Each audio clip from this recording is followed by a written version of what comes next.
This guy's was a very big guest for me. This guy's been on Rogan. He's been on some of my favorite podcasts before. He's a touring comic. He has his own podcast called Here We Are. His name is Shane Mauss, and he's just an amazing guest on podcasts. And his own podcast again called Here We Are.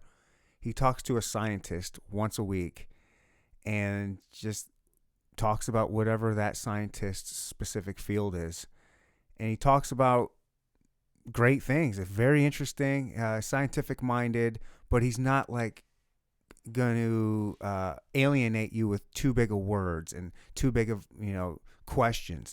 He didn't go to college, so he's very relatable when it comes to asking questions that we can all relate to. Again, this was amazing. I can't believe he did this. Like, he doesn't, I'm just a little podcast that he agreed to come on my show for whatever reason, and I took advantage.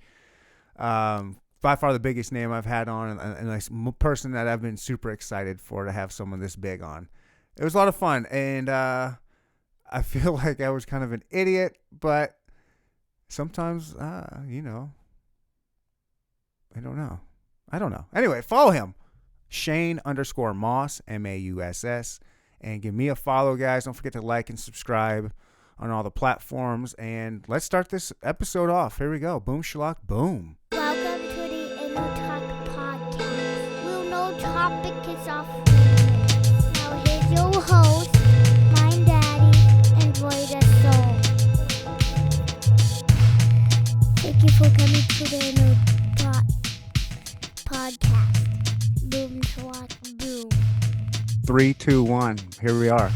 My name is Ryan Westa. This is Neanderthal podcast, and I've got a very special. You're probably in my mind, you're the biggest guest I've ever had, Shane Mauss. Gosh, and look, I didn't even turn off my phone because in my mind, you're the smallest host. I there we go. Phone off, ready to record. No, thanks for having me. This is exciting. Look at you with the whole setup. You got, look at that beautiful purple backdrop there. Yeah, you want to see a quick view of my studio? Yeah, I do. I'll just do a thing real quick.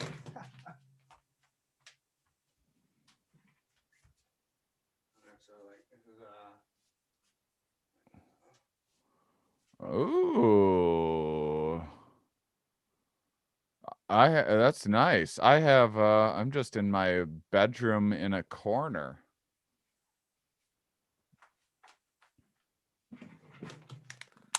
I mean, it looks better with all my other whatever, but you got an idea. Like it. Yeah. I'm just in a corner in a room. I actually think that this fall. So I've kind of been waiting to see like how long before I can tour again and what will make sense and when things are going to be like and not just like do distance shows, or that's just not going to make ends meet for me. This is just a better time for me I'm writing a book and stuff like that, working on my podcast, starting a second one. But I've been kind of waiting to see what was going to happen and kept on, pushing back. So I've had in my mind that I'd start touring again next September. I've had that in my mind for about since about last June. I checked in early on, talked with some scientists. I was like, okay, well, definitely I'm not going to know anymore until the summer, and then I'll have a sense of things. And then come summer, I was like, oh, this is going to be, at least a year. And so I pushed everything to June 21. And then I was feeling optimistic about that until about December.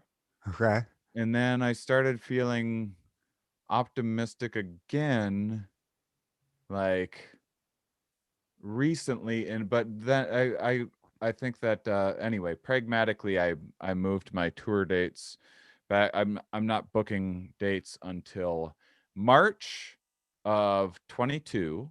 Oh, And so because of that, I'm now kind of switching up the things that I'm doing. I think that I'm going to move to LA now that I have like a sturdier grasp of like what so I'm going to move back to LA, and then I'm going to like get a studio and stuff and start doing my podcast. So that's if you know me, I'm a long-winded, give way too much explanation for everything all of the time, and that's why I'm just in a corner of a room, because this was a temporary setup early on, and then I was like, how long is this temporary for? yeah. And so yeah, we're all making it work. I'm on your second remote podcast. So exciting. Very exciting for me, I'll tell you that. So you're going to go to LA. Like most people are moving, at least if you listen to some of the media or whatever, people are moving out of LA right now. So you're going to go move back into LA. Yeah, I mean, I think, well, so I was living on the road. I was in Portland, and then I in 2019 I started doing indie tours in 2016. You did one here in Kansas City. I'm in Kansas City. You did one here Oh, in Kansas nice. City, that your science comic tour. Oh, Stand Up Science. Yeah, that would have Yeah. been 2019 then. Yeah, you did that at yeah, right not too far from me. That was a cool ass venue. That was a fun show. The right Um, oh shit, I forgot what the name of it is. yeah,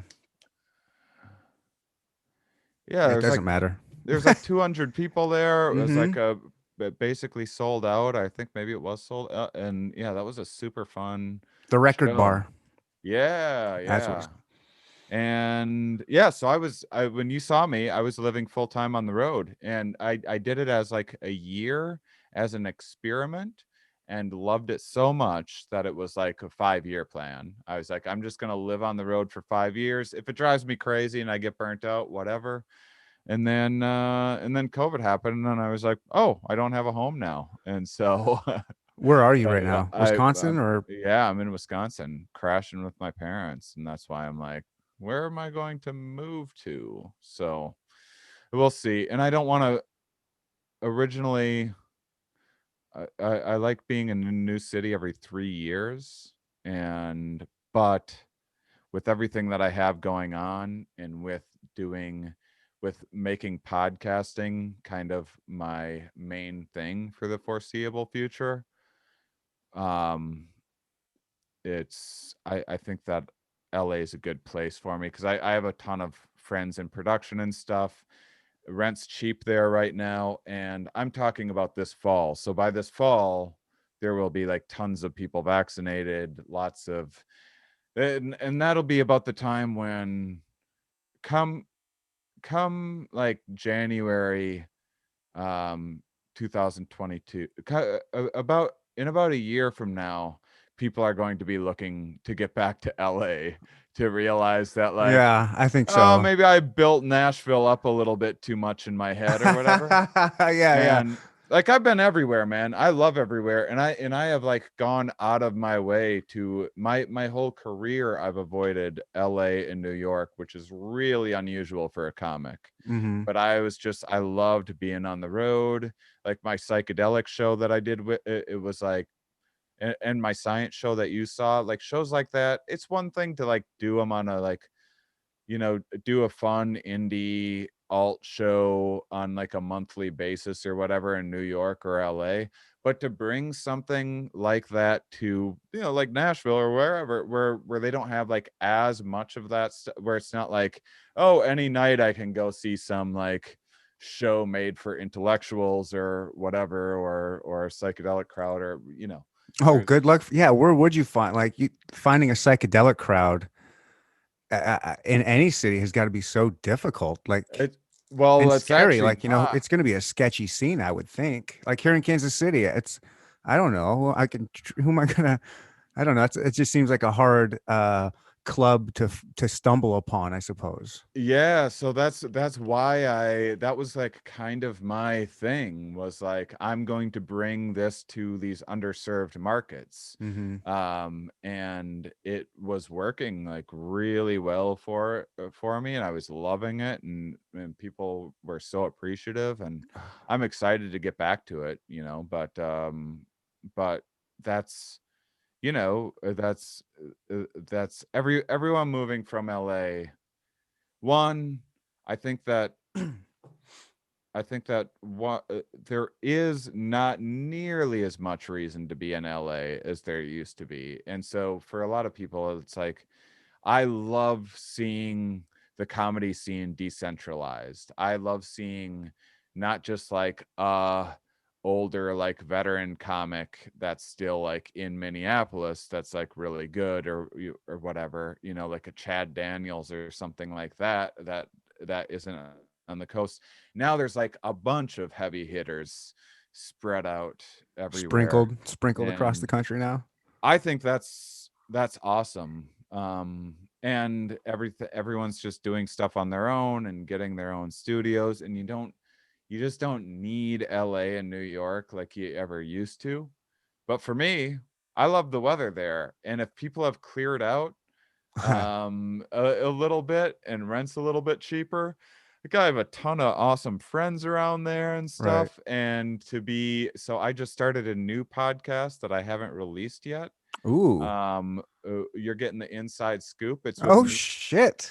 me and my friend Ramin Nazer. Do you know who that is by chance? He's a Uh fantastic artist. Look him up on yeah, Instagram. he's done some of your artwork, right? He does like Yeah, yeah. animated stuff. Yeah. And he's hilarious. And he used to edit my podcast, Here We Are. And so he like really knows science really well. And so we just started a podcast together. Just recorded the first 4 episodes, and it's some of the best podcasting I've ever done. It just gelled, it clicked into place, it happened really organically, and he's there. And so I want to launch this. I want to get to LA so we can be in a studio together Nice. and start producing stuff. So that's the plan, man. Sorry to talk so much about myself, man. And so dude, this is awesome for me. I'm a big fan of yours, and this might sound weird, or maybe you do hear this more often now, but I'm a fan of you as a podcast guest. I'm a Yeah. podcast junkie. I've been listening to podcasts honestly since I want to say like 2004 or something like that. I used to record them and burn them on a CD and then listen to them in my car. Like I go back as soon as podcast began. Wow. Yeah, and so I've listened. Podcasts on CD, dude. You're Yeah, a true podcast nerd. That's amazing. yeah. Um, and so I've listened to you on a bunch of different. I mean, I don't know who does more. What comic does more guests on different podcasts? You or Mark Normand? Like you both are on so many Yeah, guests on so many different ones. I love it. It's funny because early on in my career, I just did the traditional. It's funny that Mark Norman's another one because we have like somewhat similar path in like you can tell that we were clearly students of stand-up comedy and Hmm. got into and knew how to like do the late night thing and like figured that out really well. And I just like switched to podcasting earlier, Hmm. but like I They're so had fun. Like, how can you not gravitate them? Especially for someone that's long-winded like yourself. Like that just fits you.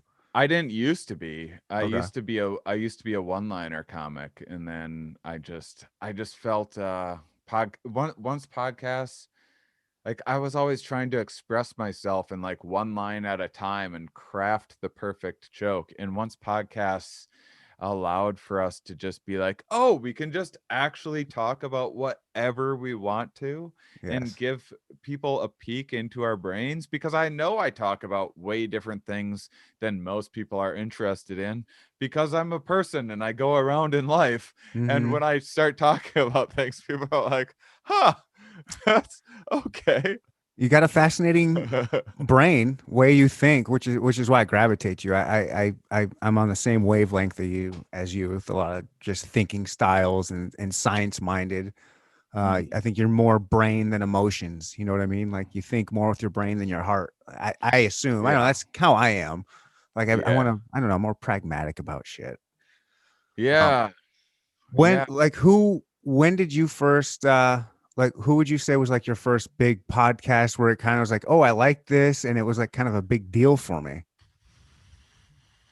Well, I just didn't.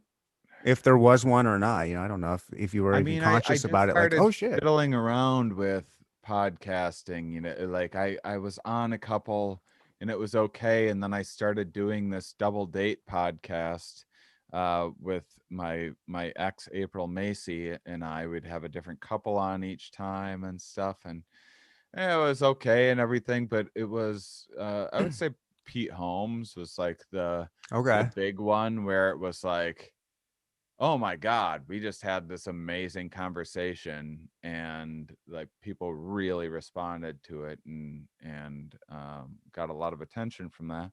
And then Duncan Trussell, and now I probably have more fans from Duncan Trussell's podcast than anything else. It's fun. It's just the way like trends go and stuff. Sometimes like, I got tons of love from Conan, and then, but like that doesn't really equate to fans. It's just fancy sounding credits. And Right. then like Comedy Central, same sort of thing, but you get a little more fans from that. And then, but now it's like if people come out to shows and know me from something, it's like Duncan and Pete Holmes for the most part. And yeah, so that was like, so that's been, I know that I'm a good, like I'm often a good podcast guest, but I don't have that much confidence in myself as a podcast host. Like Really? You don't? Oh, you're great. I love Here We Are. oh, thanks, man. Yeah, man. Yeah, I'm a fan of yours, man. Like, yeah, I think you're a great host. You're super, like, you just, I mean, I don't know anybody else who knows as many words as you.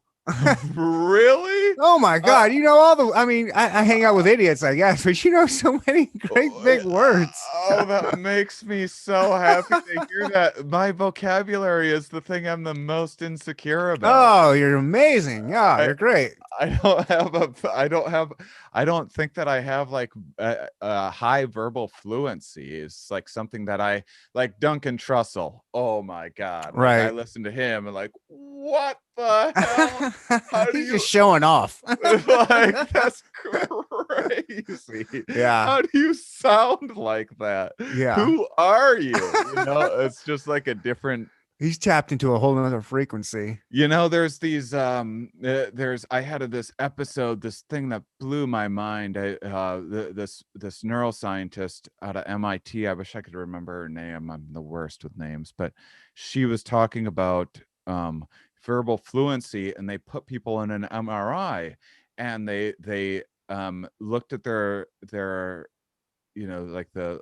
regions that are doing the heavy lifting of the language processing, and would have them read things or communicate or whatever. And polyglots that know, like, people that know like 6 different languages, they actually had less activation in their language processing centers when like learning new words and stuff. So it's what's happened Hmm. is the brains actually, it's not like it's supercharged or superpower, or like wow, they got more brains in that region.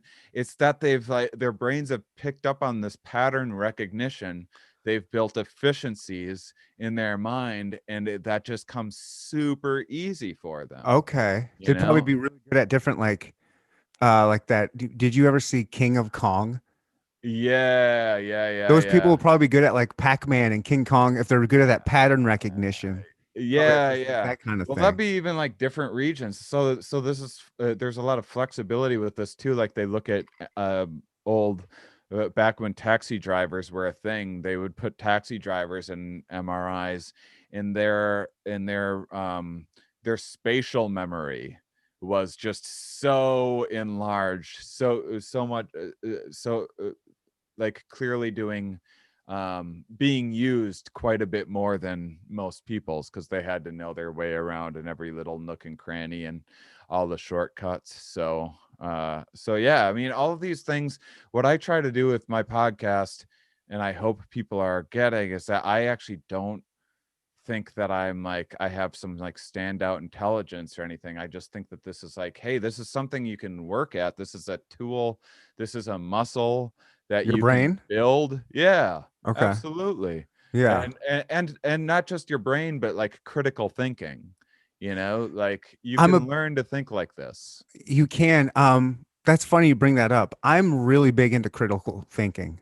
Um, but I think what you find is so much now is critical theory. Yeah. And I think I don't know. I have my own theories about critical theory, but like it just seems like that's the lazy person's way out. It's just so Yeah. much easier to have critical theory than it is critical thinking to get to the bottom of some of these, I Y- don't know, Yeah. issues that have a lot of complexity to them and nuance to them, you know? Yeah, so use it kind of you give me an example of critical theory. Like what's Oh, like race theory or gender theory, like they just want to be so oh yeah. quick with like their little talking points Yeah, with the yeah. theory about it instead of actually getting into the science and thinking about it and diving more into it. Yeah, I was a terrible student. I was I had like a C average. And I always did pretty well on tests, but I just would refuse to do homework or pay any attention in classes. Me too. And I It's a guy had thing, right? Isn't school just geared more towards the female mind? That's what I'm I telling myself. I think there's cases to be made for that in some regards. There's definitely lower rates of ADHD in regions where they start school later on. Like the thinking is that Hmm. that boys boys need to like a couple more years before they kind of can sit in a chair in a I desk. got a 7-year-old son. I get it. Yeah. And so there's speculation that that has to do with it.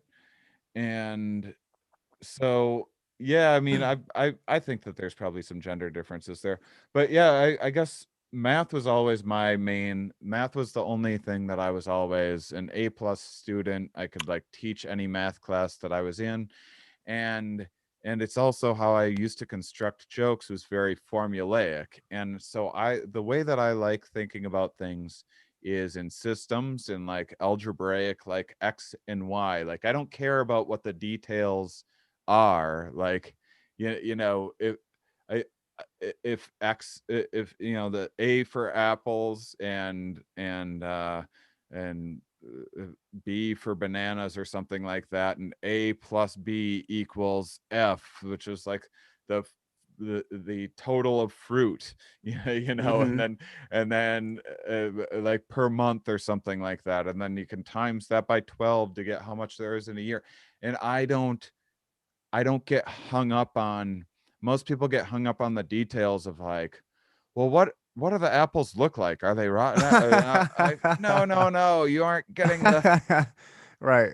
And I always liked that math was in theory. I mean, I think mathematicians have their own biases, and you can apply math in flawed human ways. But I think that the idea what I loved about math, being someone that was raised religious and never and found it really confusing, was that you can just prove it and you show your work. You don't just like it wasn't a Because I math said so. math is never because I said so. You show Right. it, it's replicatable, it's falsifiable. Right. There's only one way to be right. There's a lot of ways to be wrong. There's an infinite number of ways to be wrong. It doesn't care what By age you definition. are.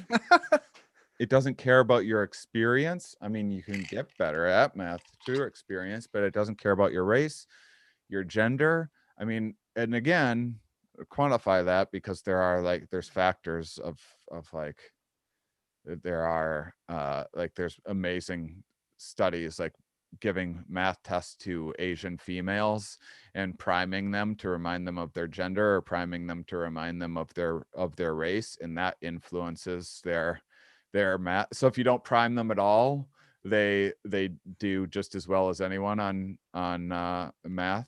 We're But so easily manipulated, and then it aren't becomes we? self-fulfilling prophecies. So Yeah. if you you write your name and then you ask them their sex, and and they got to check female, they'll do worse on the math test. If they have to check race and they Asian, which is stereotypically good at math, they'll do better on the math test. That same person, just the difference of checking a box, just the Okay. difference of reminding yourself your identity.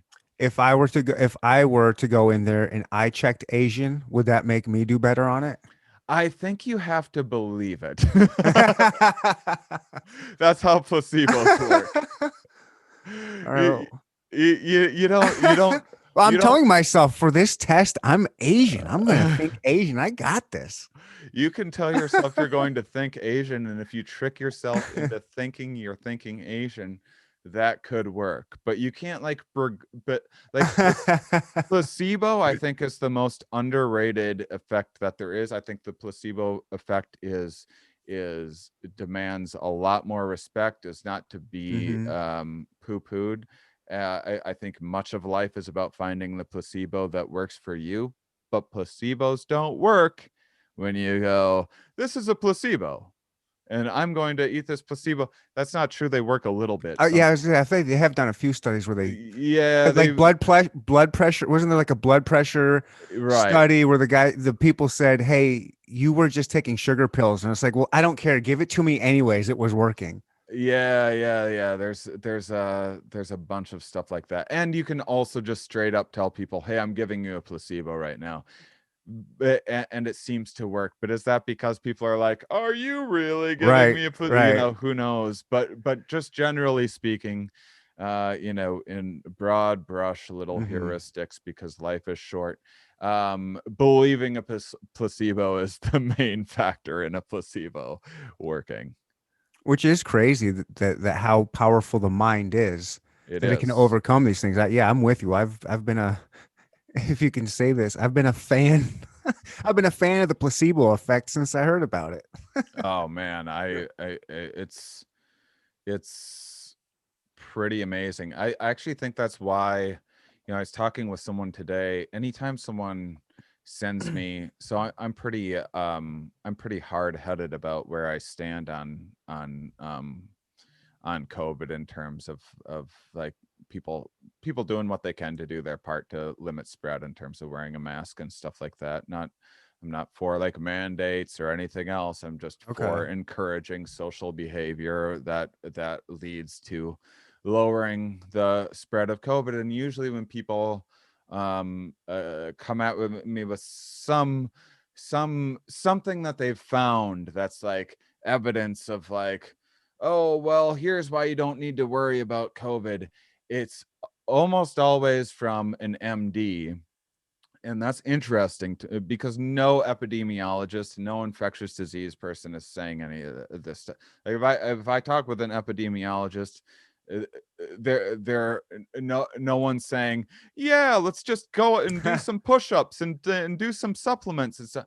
But doctors, I think, are so used to prescribing placebos, even when they don't realize that they do. Sometimes they do, and Wow. sometimes they don't. Sometimes, Wow. say you're a pediatrician Uh-huh. and and someone comes in with a sick child. Well, as a doctor, whether on paper or not, part of your job is, so what's your job on paper? Fix this kid, make this kid healthy. But on top of that, the unwritten job is put this parent at ease. Oh, yeah. So doctors will also do things to the kids that because there's just not, you know, they're doing what they can do, and maybe like putting on a little show for the parents is better. It's going to decrease their anxiety that hmm may very well be warranted, but it's not helping them. And so that's much of what doctors are. When I had foot surgery, I had a a general practice practitioner that was like, oh, if you just believe it's gonna work, it's gonna work, regarding something. I'm like, dude, I don't want to hear that, because it won't on Right me. now I know. Yeah, I'm not gonna. Yeah, I need. Yeah.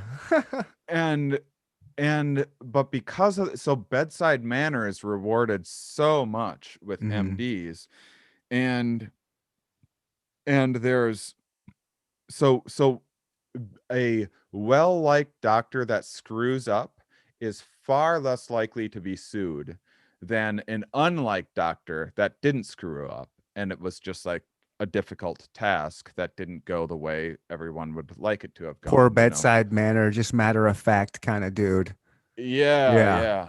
And so there is so much incentive to just be well liked. There's so much incentive to Oh come shit. to your patient. And then Yeah. the system's built on sick care. And most doctors are seeing people for like 15 minutes at a time, Mhm. trying to get a general sense of things, using their past experience of getting these snapshots of people's health for 15 minutes.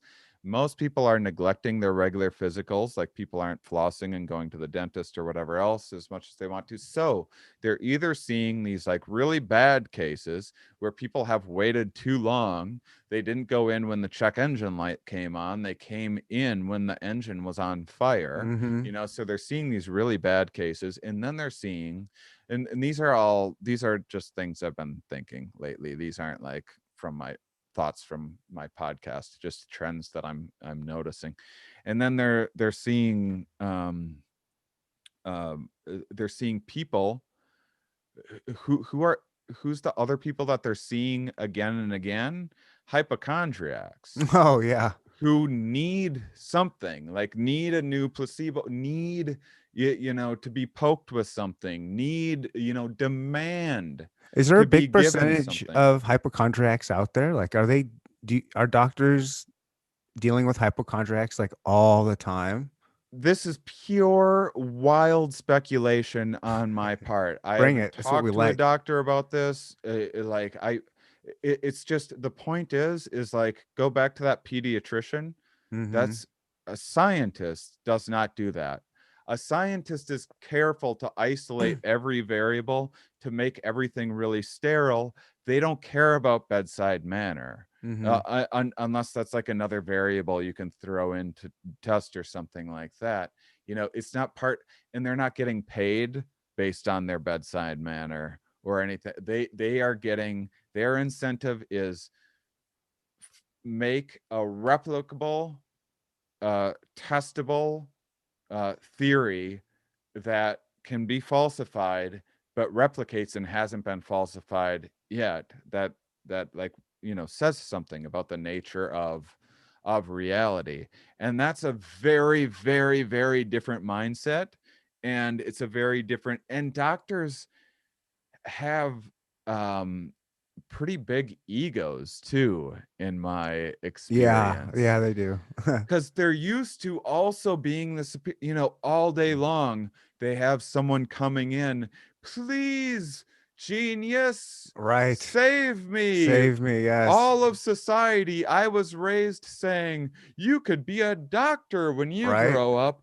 Doctors must be this super intelligent no one You're ever so said you right. could be a scientist. When you a rocket scientist, people would say sometimes, but no one, Yeah. science is always a boring seeming, like nerdy thing.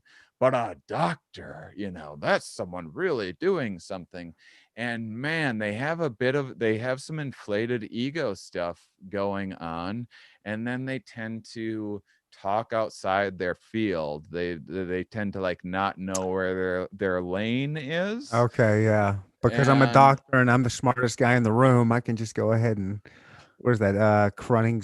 Dunning Krug. What is that? God damn it. Dunning-Kruger, Dunning yeah. Kruger. Yeah. Yeah, yeah. The less you know about something, the more You you think you know. imagine you know Yeah. about it. We just all do that all of the time with so Yeah. many things. I'm sure I've done it 20 times already in this podcast.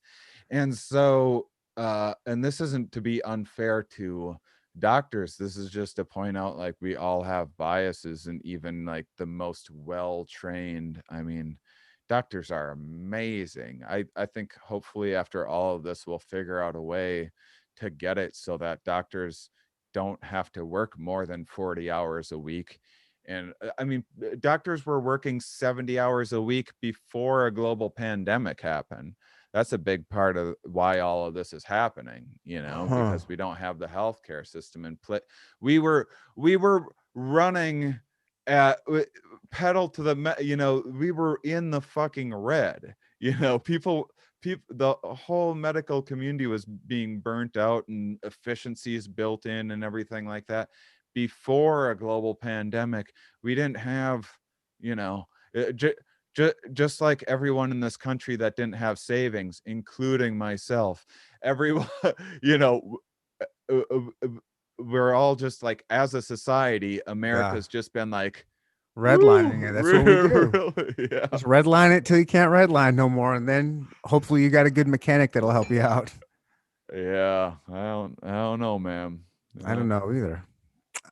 Yeah, it's yeah. Like I said, I love your podcast. I love. Thanks. I love you. Just sound silly too, but I love your voice. Like you got a great. It's just I don't know. You got it. Oh I love your man. voice. I Yeah, love I your voice. You love got your the best. compliments. Really? Yeah, I hate myself. I hate my voice. Still, after this many years of doing your podcast, you hate your voice? I I do. Sometimes I Oh, you enjoy got the best voice because it's so distinguishable and it's like you can tell everything you say. Like it's clear, it's crisp, and it's just it. you're unique. It's perfect. You got a great voice. Oh, thank you. I mean, I guess we all just don't, do you listen back to your podcasts? I did at first. Now I rarely do, but every now and then I will. Yeah, I'm starting because of this new podcast, which, by the way, it's going to be called Look Ma No Meaning, but all about like existentialism and stuff. But that it's the best of both worlds, where I knew I was good as a podcast guest, and there was like things about hosting that I'm not able to do when I'm talking to people with like jobs to lose and stuff, and like, want things on the up and up, and like also I want to Mm, be respectful to them, right. and also they have like kids listening and stuff, so I just can't like make some sometimes they will, sometimes I'll have scientists that'll like start swearing and love that they can like Be finally free. swear on Yeah. something and be free. But like I don't know if they're like kids or something are gonna listen, and I want, and Oh, that's so interesting. So you're like pretty conscious of that, of making sure. Okay, that's a sign of a good host, of at least a good person. yeah, I want everyone to feel comfortable on my show. And Yeah, I'm the same way. I'm the same way. I don't want to like. I'm not trying to have any gotcha moments or get anybody canceled or pissed it, off. But yeah, it's not even that. It's just like it's just most academics like they just generally, like, as a practice, part of their job is like qualifying everything and like being not careful, just careful in what they say, like, oh, I better not let the secret, but like actually just being careful in what they're thinking, and second guessing them. Like they second guess themselves constantly all the time, and like, oh, but another way of, like, someone will have like their landmark paper that put them on the map, you know your average person would go like, oh, let me tell you how genius this work of mine was. Every scientist is like, yeah, I don't know, I've learned a lot since that time, and like here's where the holes were in my thinking at that time, and like what we've corrected from there. And with Ramin, I'm able to like be more of like a guest, tying together a bunch of ideas, wildly speculating, and like just being loose and like making like saying just outrageous um like uh satirically offensive things and stuff like that. So yeah. yeah, I have. Yeah, I was actually hoping to come and maybe pick your brain a little bit, trying to get Sure. an idea of kind of getting the guests, the type of guests that you get on, because I'm limited here in Kansas City because I mean, it's still a city. I've got a pool of people I can try and find. I mostly find my people on Instagram, but it's all kinds of things that I'm interested in. Like I've had local comics on, local rappers and musicians, artists, different entrepreneurs, CBD experts, fitness experts. But I want to get more into, like I'd like to get some like archaeologist type people on here. Maybe people like Yeah. like more Well, science minded people, and like how do you go about getting those people? Just do you go on to like a local college and find a professor and send an email, or like how do you even? yeah, so I mean, first of all, scientists are so excited. Generally I mean, they're taxed and overburdened, especially like right now with doing remote learning and everything. But you'll find that they're some of like the most gracious people on earth. They're more than happy to get their work out there, and it's like kind of a part of their job as an expectation. Sometimes scientists aren't the most outgoing people in the world, and they're Mm-hmm. like they just like doing their work, and they're kind of hermits. But there's like pressure for them to like get out there and share some of the, this is what universities are meant to be doing, is educating the public and spreading this research. And so usually, as long as it's, so when I started, I had all of these TV credits, and I would read their work and like make jokes and stuff in the email that would express that like I had a fluid understanding of their work and could carry a conversation and everything. Mm-hmm. But I think that if you have something that's professional, that's been set up for a while, they just can't risk being on someone's like, I'm going to try a podcast. I've Yeah, never yeah. done anything before. And, they just can't, because there's like, they don't know if you're a crazy person or whatever. Right. And they don't want to like make the university look bad or something like that. Or like I have, you can't get me on your podcast if you've been podcasting for less than a year. That's just a standard that I have. It's not because Yeah, I'm you like, mentioned that to me. I thought that was a great idea. Like, yeah, that makes a lot of sense. it's just a very reasonable standard. It's Yeah. not, I'm not like hiding anything or like, or being difficult or anything. It's just something that I do to protect my time, and also to protect the quality of the content that I put out, not just for the person hosting, who when you start a podcast, you don't realize how much there is to know, but also Hmm. just for fans of mine that like, I share this in a story and people check it out. I don't want to share it if it's like, you know, Yeah, I get it. some like 16-year-old I kid get that it. like Yeah. looked me up or whatever. Yeah. And so but yeah, I would say that it's really not that hard at all to usually like look at a university website and get their, it's, scientists aren't in it for the state. Like the reason why like most people just aren't interested in reaching out to them, and the people that get all of the attention are people that like wrote a book about a thing, and it's usually like sometimes fringe things and stuff, but otherwise just it, you know, pop science are really speculative, or there's like lots of like, just go to a bookstore and you'll see the demand. If you walk into a bookstore, there's a science section about as long as my arms spread, Right. Whereas like if you look at self-help section, Self-help. Yeah, half the thing. wellness, food, religion, it's just like whoosh, this huge library of, Yeah. and it's, and like most of my guests have probably less than 1,000 Twitter followers. Hmm. They aren't in it. They're not like trying to get the stage and stuff. And that's why you got to be like a hair skeptical of any scientist that does get the limelight, because there's two kinds. There's one that's just exceptional. There's like, um, Steven Pinker or something that not only has done exceptional work, has had an exceptional career, but is incredible at writing and science communication, just like a world leader, like one of the most talented people in the planet Yeah, he's a legend. at that. Yeah. And then you have people that like are selling some snake oil and Like like who? that.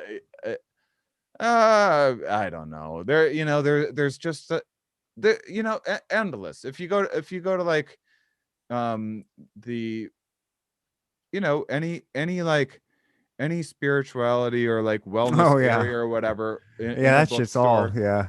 not all, like a lot of it's good, but it's really just easy to sneak in there, Right.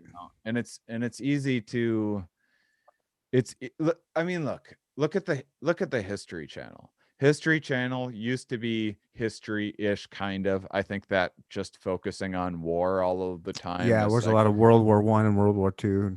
I mean, I think that's kind of a ridiculous narrative about that being a representative of the human condition.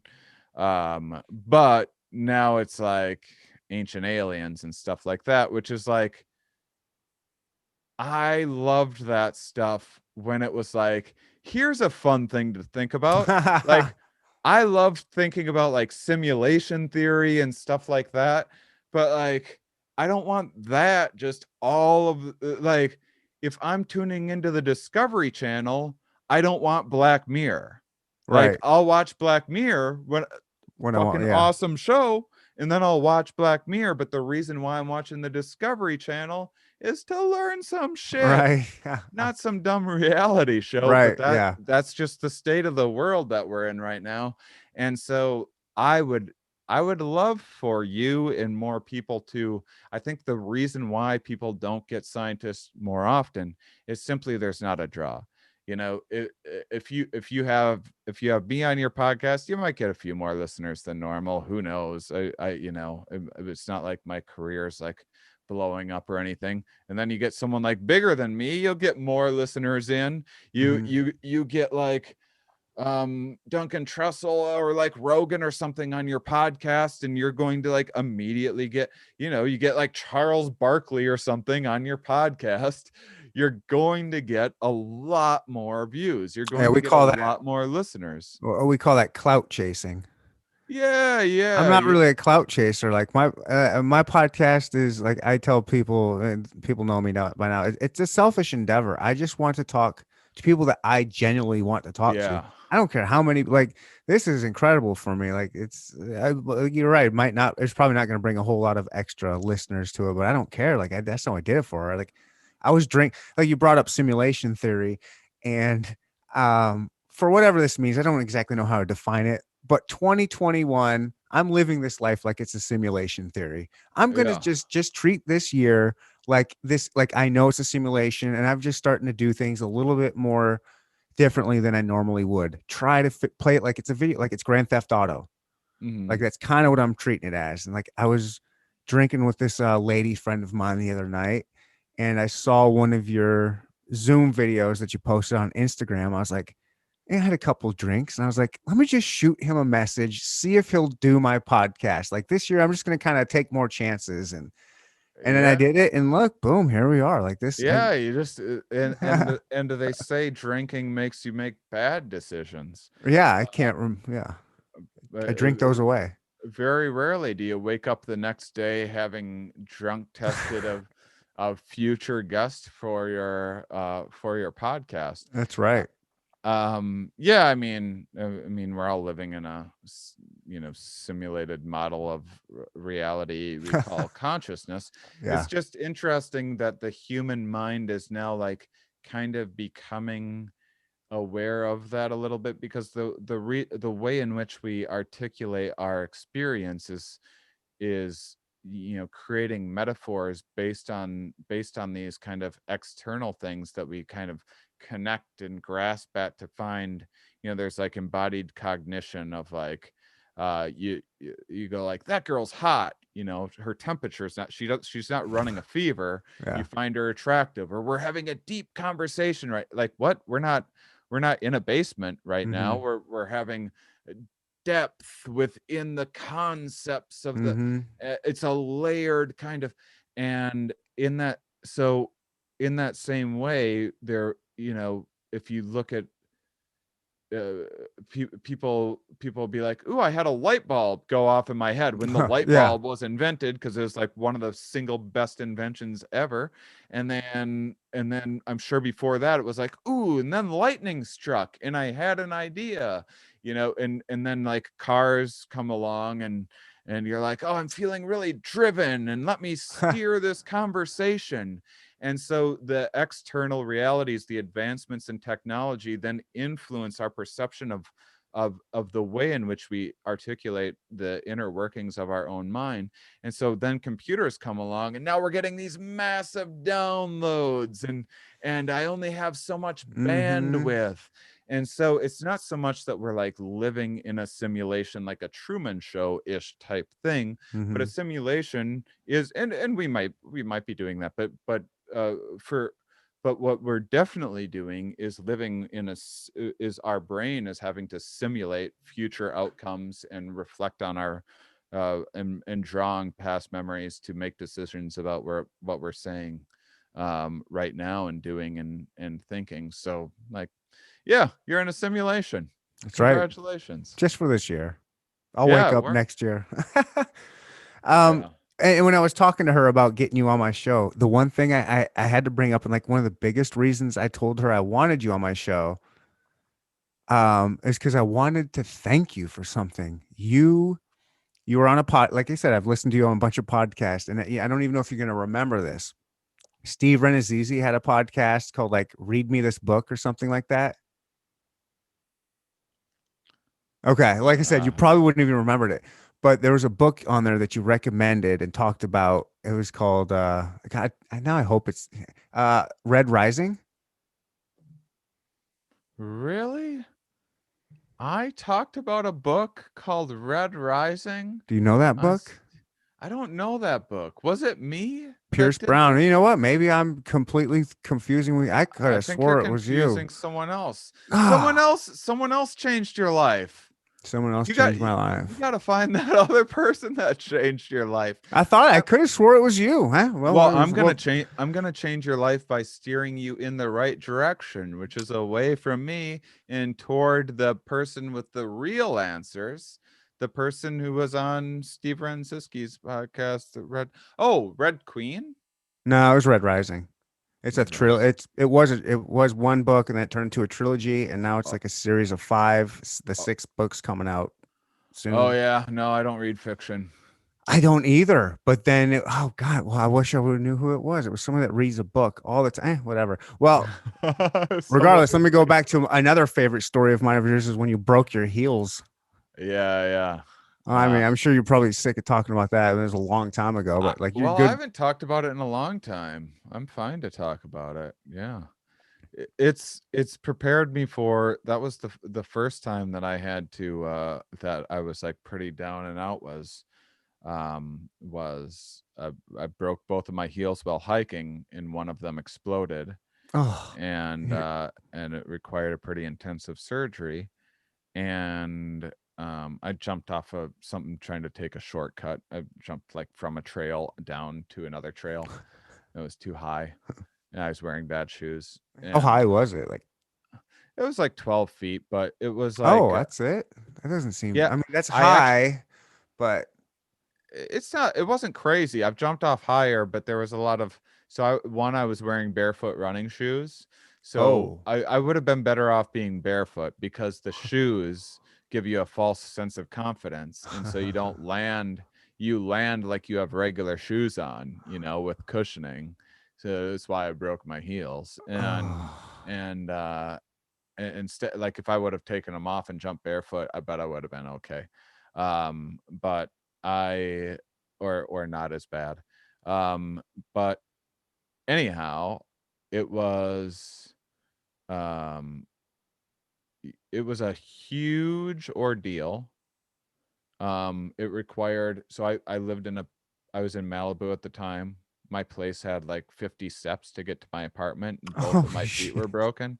And so I moved to my parents for 3 months. So this is the second time shit's hit the fan for me in my life. The first one I broke myself. The second one, the world broke me. The world broke, and there's a global pandemic. But it prepared me for a lot of what would come out of this. And that's why through all of COVID, I've been, despite losing all of my income and, just a number of other things, like the girl I was in love with, and had to lay off my whole team and just like lost everything. Ah. But it's like I've taken it all in stride. I had a mental break for like 2 weeks. and outside of that, I've just been like hyper productive and building, investing in my future.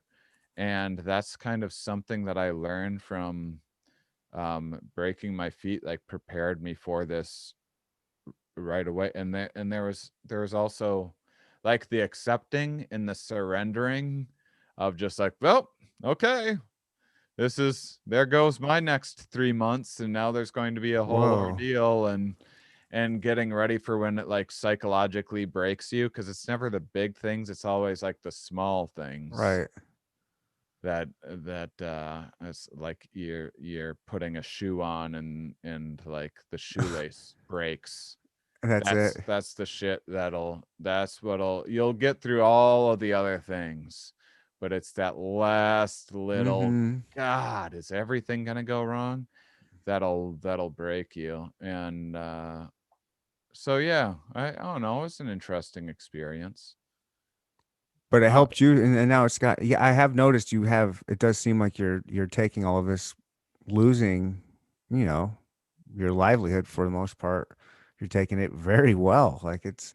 I've been talking. That's one of the things about my podcast. I've been trying to talk to people that COVID's hitting, like different restaurant owners and stuff like that, and just what it's like for them, like mhm, how they're getting through it, and like what keeps them going. I never battled with depression a whole lot for like most of my life. I was one of those guys that was just kind of like, suck it up, like, get over it, get your ass out of bed, lay in bed for one day, but then pull yourself out of bed and get your shit together, man. Just fucking do it. mhm. And then I have two kids, and then I got divorced, and all of that, like, I got diagnosed with like situational depression. Like it hit me. Like I was like, oh my God, this is what depression is. I can't believe I Yeah. was so like flippant with it. Like I didn't understand at all. Like I was like, I had a fucking rope around my neck ready to jump off a fucking 2-story balcony. Like I was Oh yeah. deep. Like didn't understand at all. And then just see, I've worked past that shit, obviously. And but to see people that can get overcome those hurdles is very inspiring to me. And it's still like when I see people like you going through this shit and then handling it so well. Well, I have Uh, chronic depression issues. I don't have situational depression issues. So it's actually very much different for me. Like when shit hits the fan, that's like when I come alive. okay. That's like when I turn on. That's when life feels like real to me. And like normally I don't know like which direction to go or what's worth doing, and none of this is like it means anything, and I can't figure out why I feel this way, and I can't put my finger on it. But this happened too when I broke my as soon as I when I broke my feet, least depressed I'd ever been in my life, because it was like finally my brain was like, "Ooh, this is what's wrong." Like right now, there's this Oh, tangible thing I can put my finger on. This is exactly what's wrong. it's the opposite. Like the situation finally put me into why I'm depressed, Yeah. right? Yeah. Yeah. Same with the pandemic. Pandemic's like, oh yeah, yeah, okay, it's terrible. Yeah, this is exactly this is amazingly horrific. And there's like, I know exactly what's wrong, and I got to get through this specific issue. Like each You day, love the pandemic. uh, I do kind of. Um, every day I wake up and I think like, how can I like maximize this pandemic? I'm like super big into pandemic maximization. I think that all pandemics throughout history have like afterwards. There's been, if you look, Hmm. and I don't know enough about them. I'm just starting to read a book about some of the history, but I've heard little bits here and there. But there's a lot of good that comes out of like these global resets and stuff. There's going to be I mean, it's going to be a shit show. There's going to be Right. horrific, like, it's horrific. I don't want to, Yeah. I don't want to be incomeless, but there's the catalyst for change, the things that become, we're pretty, we've had just a lot of stuff managed for us. Like before vaccines, no one questioned a need for vaccines. Yeah, like vaccines were a miracle. And Right. then they were so good that like we haven't had to confront anything like this. And they're so good in fact that people are like, I don't know, get jabbed in the thing, but what if it doesn't work the way it's well, I don't know about that. Like it's such a modern privilege to even have those Mm-hmm. thoughts because you aren't actually seeing like people like dying right in front of you and everything Right. like This that. isn't the bubonic plague or something like that. Right. And so um I'm I think that I did some like wild straw grasping early on. I would call it experimentation of just like I made like a cool web series that no one watched, but it was super fun to do. And then I just like started adding video on my podcast, did all these other things, starting a second podcast, collaborating with a bunch of people, writing a book.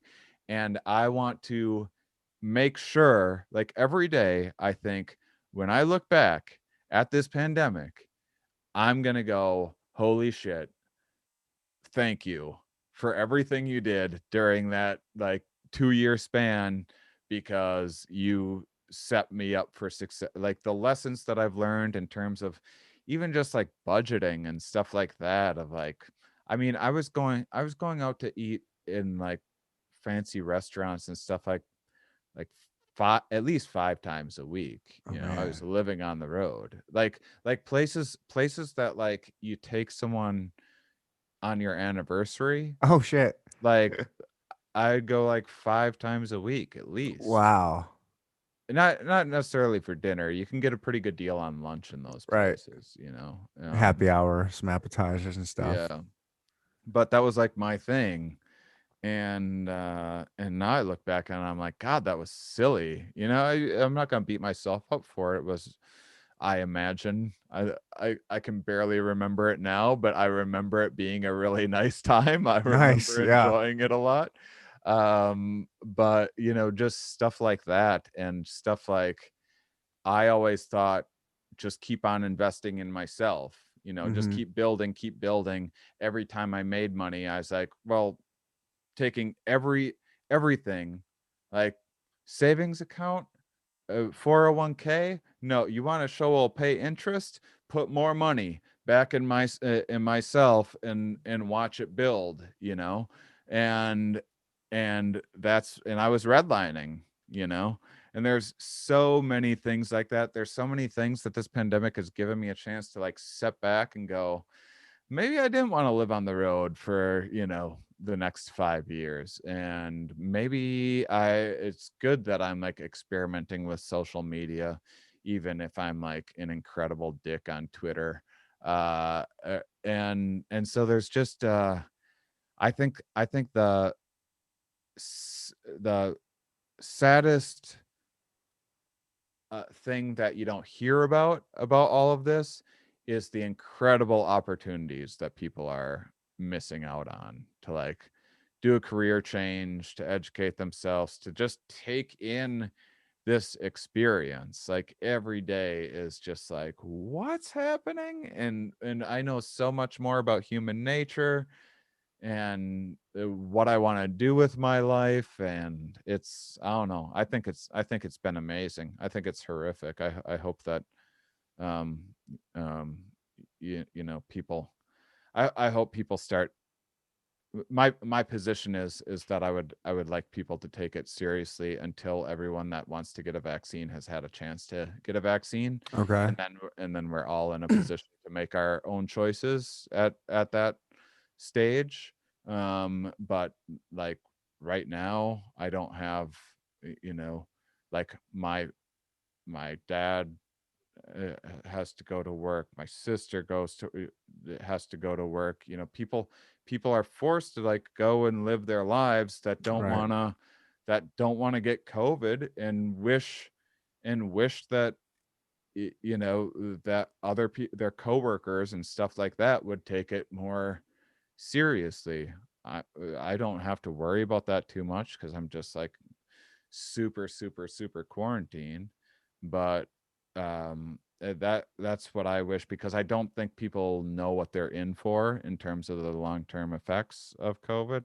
But anyway, that's just my position on it. But outside of that, outside of like the practical matters of all of this, I think that the main thing is, no matter what you think, whether you're like, I hate these lockdowns, I gotta get out there and party, or like, I'm gonna do like distance comedy shows, or like whatever else, it's still, there isn't, if I toured right now doing distance comedy shows to like make a fraction of what I would normally make, Mm-hmm. like that wouldn't be enough anyway.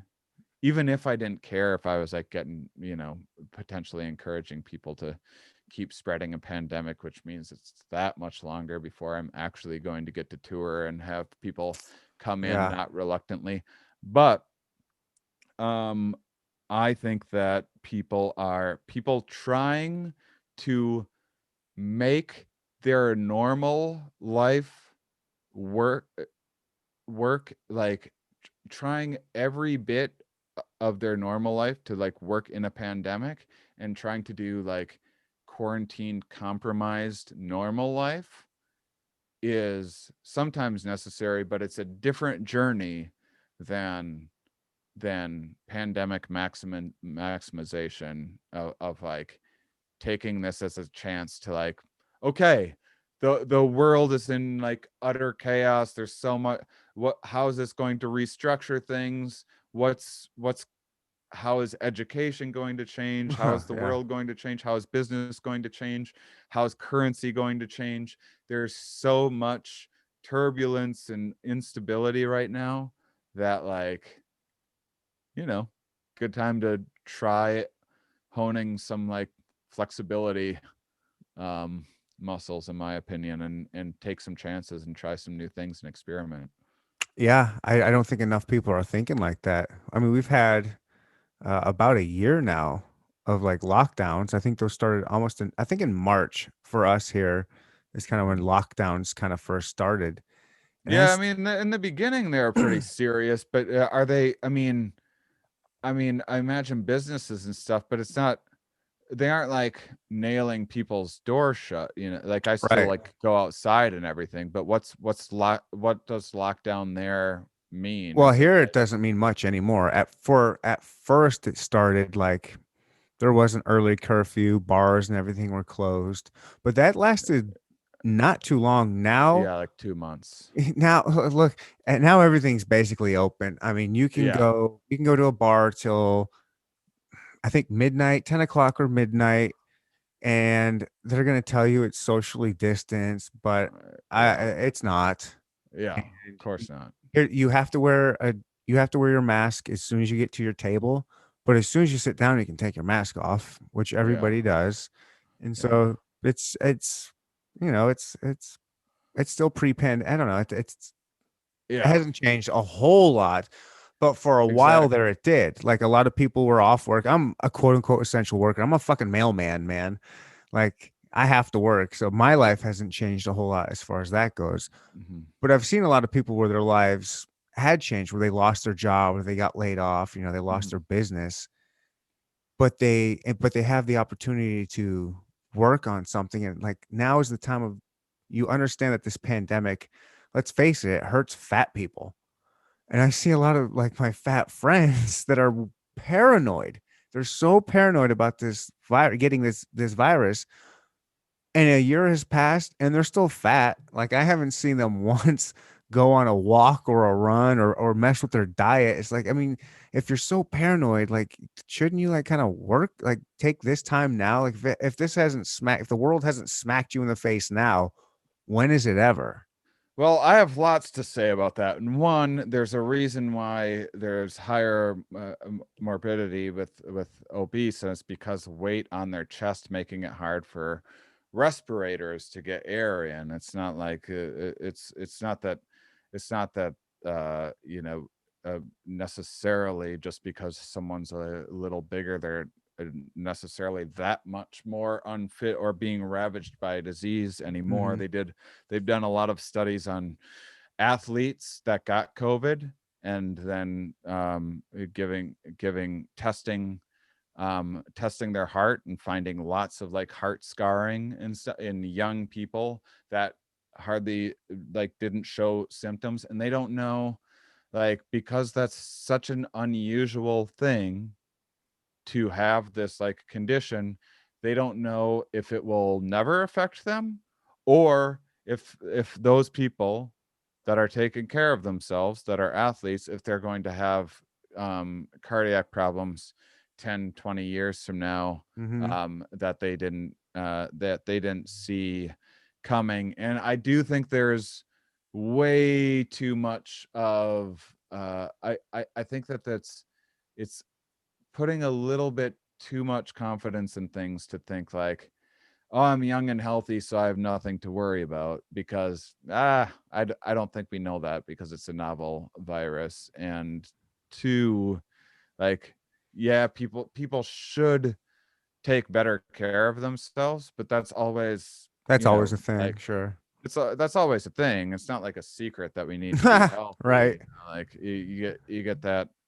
I don't think I've spent a day in my 40 years on this planet without hearing some diet suggestion or fitness thing or something like that on TV. If you look at like, Sure.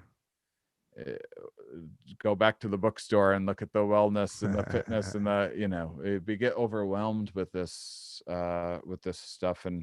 And so, I mean, I don't think that it's much to expect people to like wear a mask in public and do pro-social behavior like that, is how I view. And I also don't think that I look, I mean, I quit smoking right at the start of the pandemic. Immediately, as soon as I heard there was a respiratory virus, I was like, this isn't a time to have a smoker's cough. Oh, 2 months nice. after that, I started doing yoga every morning. Shortly after that, I quit drinking, and then I started doing workouts. And I've been working to take care of myself. But all of that, this is a multifaceted approach, and no one has a single magic bullet solution to all this. Not even masks are some single solution. There's distancing. Mhm. There's health. There's taking care of yourself. And so it's a little bit hard to tell people like, oh, okay, well, get healthy. Here's the 80 things that you need to do to get healthy. You need to take this supplement, do this, do that, do that. Like, those are really hard things to do. What we do need is for a virus to stop spreading, because it could mutate, it can get more virulent, it can get more harmful. It's already been doing that, right? And it's already been doing that. And it's like, this is like, man, if, like, I've heard, let me say this. And in March of last year, I got a hold of, I didn't, okay, so I got a hold of people, I had a science podcast. When I first heard of COVID, I was like, oh, that's, the first person that told it to me, I was like, well, they're a bit of an alarmist hypochondriac. Second person was like, okay, then, I thought they were crazy. And then it starts making the news. I'm like, well, this is media hysteria, just like everything else in our life. And then I started, reaching up. And then finally I was like, okay, what's going on? Mhm. And then I started talking to people that know about infectious disease and epidemiology, and I reached back to all those people I thought were crazy, and I apologized to them. Oh, They might have nice. been crazy about a lot of things in life, but they weren't crazy about COVID. Okay. And I'll tell you this, of the people that I talked to last March, I pushed all of them to like give me ballpark estimations on things, and no one was ever like, oh god, like I'm more passionate than any scientist I've ever talked to. They're like they're very calculated and Right. measured in their things. and this one episode didn't get aired. I ended up having her back on just because by the time I was going to air it, I was recording like one every single day when this started. Oh wow. It had been, so like 2 months had gone by the time I was going to, so I re-recorded, but we talk about it when we re-recorded the conversation that I had. The person that gave the worst prediction of like how long this is going to be and what to expect, the person that in March was like, this is probably going to be like a 2-year thing. I'm just going to tell you that, just so you know. like people don't want to hear that. This is probably going to be a 2-year thing. Okay. And other people that took it very seriously and were like, listen guys, wear your masks and everything else, they didn't, they were hopeful that things would have leveled off by now. But there was so many factors of like, lockdowns don't work through history, because when you tell people to like shelter in place, they're like, I don't want to do that. Right. Like if you told people to, hey, there's a novel virus, and and you need body heat, and hormones from other people to protect you from getting it. If you're alone, you can get the virus if you spend too much time alone. So you got to be out at bars, you got to be like dancing, you got to be hanging out with your friends. Dude, 2 weeks of that, people will be like, I need my alone time. Right. Humans weren't meant to be this social. Right. I'm going to go crazy. This is a mental health issue. It'd be an introvert's They'd be disease. Dancing to it. Yeah. I'm having mental health issues right now. I can't stop dancing. Right. It's just like people don't like being told what to do. Plain and simple. Yeah, and people are often conflate science with government, which scientists aren't prescribing what to do usually, and other than like CDC or something. But the person that made the most dramatic predictions and reluctantly did it because knew I didn't want to hear it, no one wanted to hear it, they were the ones that time showed was absolutely right. Every single one. The worst predictions back in March, the only thing, there's been great news. Surface transmission didn't end up being a thing. Right. And maybe having gotten COVID, it like really protects you. They didn't know that. Like May of last year, they didn't know. They didn't know if you could get COVID and you were just as likely to get COVID again just as soon as you, or 2 months later or whatever, because that just means everyone's gonna slowly die of COVID, is what that means. So that's like, that's why there was some alarm. Oh yeah. Because that's fucking serious. Yeah. Just slowly every single person just by getting COVID. Population just slowly dwindling. And it happens in lots of species, Right. And so I don't mean to, I appreciate you giving me the opportunity to air my, what I'm sure some people would say is alarmist stuff, but I'll say that I've never been an alarmist about anything in my life. I broke both my feet jumping off stuff. I'm not the dude that hosted Fear Factor. I'm the fucker that would be on Fear Factor. Like I'm the person that like, hey man, you were on his show. Yeah, he's I like Joe a lot, but I like, in terms of like risk-taking behavior or being in a, like, I'm definitely not I've never been an alarmist in my life, and I'm turning on the alarms for COVID. I think it's something to legitimately be concerned about.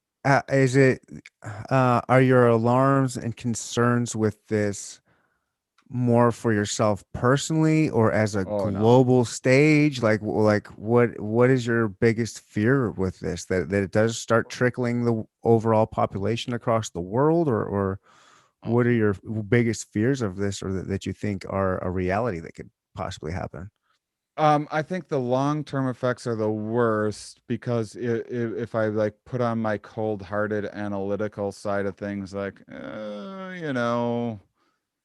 some population lowering, like a little bit, is awful and everything, Mm-hmm. but um, um, you, that's what are you gonna do? That's gonna happen sometimes. Right.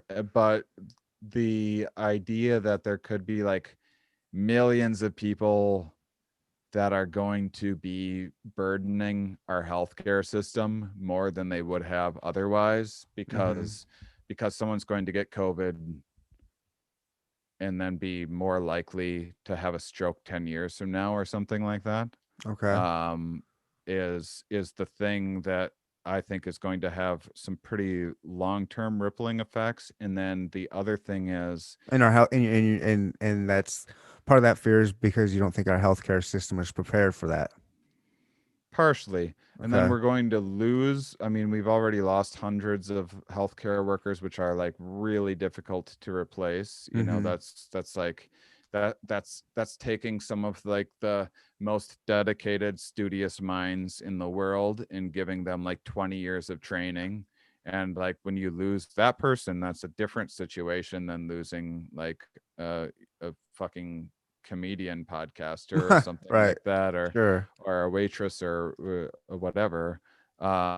Just it's not very replaceable. Mm-hmm. And then the main thing is like, I want to get back to work, and for me to get back to work, it needs to be stand-up comics will be the last thing Mm-hmm. to come back, because even music will be able to like be distanced and or like wear a mask or whatever, and people will be able to like enjoy it just as much, if not more in certain circumstances, for the most part. Not like arena gigs and stuff, but like going to a jazz club or something like that.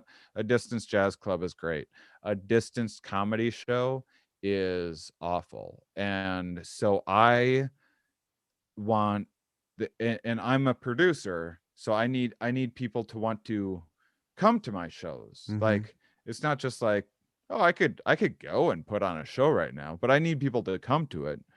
And consumer confidence isn't going to be there for a bunch of people to pack shoulder to shoulder in a maskless room, independent of any like mandates or Mm-hmm. anything like that, especially when I have a science minded audience. And so have I think that the only way forward is the singular goal of getting rid of COVID, putting it behind us. It's not learning to live with COVID. That's just like simply not an option. We won't just like learn. I mean, people have in the past like learned to live with things, but that's usually like decimated populations and stuff. But this isn't like a natural occurrence. Global pandemics are something that didn't happen in evolutionary history.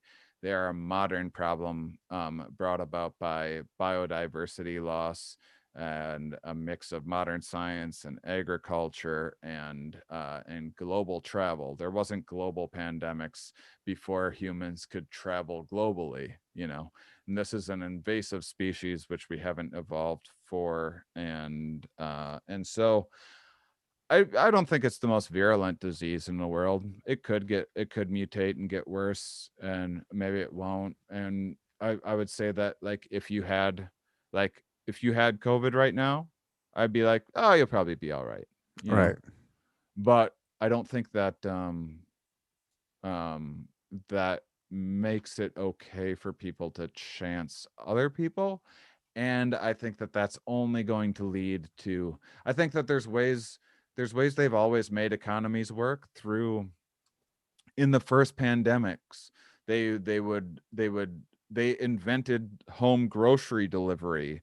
But before vaccine, you would put a basket on a rope and put it out your window, and someone would come by and put groceries in your basket, and Oh this is how wow. you would avoid people. Social When do distancing, quarantining, these are things that have been going on for centuries. They're a mm-hmm. well adapted response to a modern issue of plagues and stuff that never, like, hunter gatherer tribes in our evolutionary history, things like this didn't happen. They certainly didn't happen often, and they did happen. They'd happen to like a tribe or two. They didn't happen to a global population, and they didn't, and you didn't have zoonosis as much because the biodiversity loss is putting a whole bunch of species. We're paving everything over, and now all the species that are left are being clumped into smaller and smaller areas, and we're putting all of our agriculture and all of our pigs and chickens and cattle and everything in smaller and smaller and smaller areas, and things like this are going to keep on happening. And vaccines and simple procedures is the only way to deal with the issues of, are we going to reset the clock? Are we going to go backwards and like bring the trees back and bring the environment back and start doing free range everything with agriculture? Or are we just going to keep on compact? Because if we're going to keep on compacting things and Wherever the making bigger money's at is cities, where we're gonna go, right?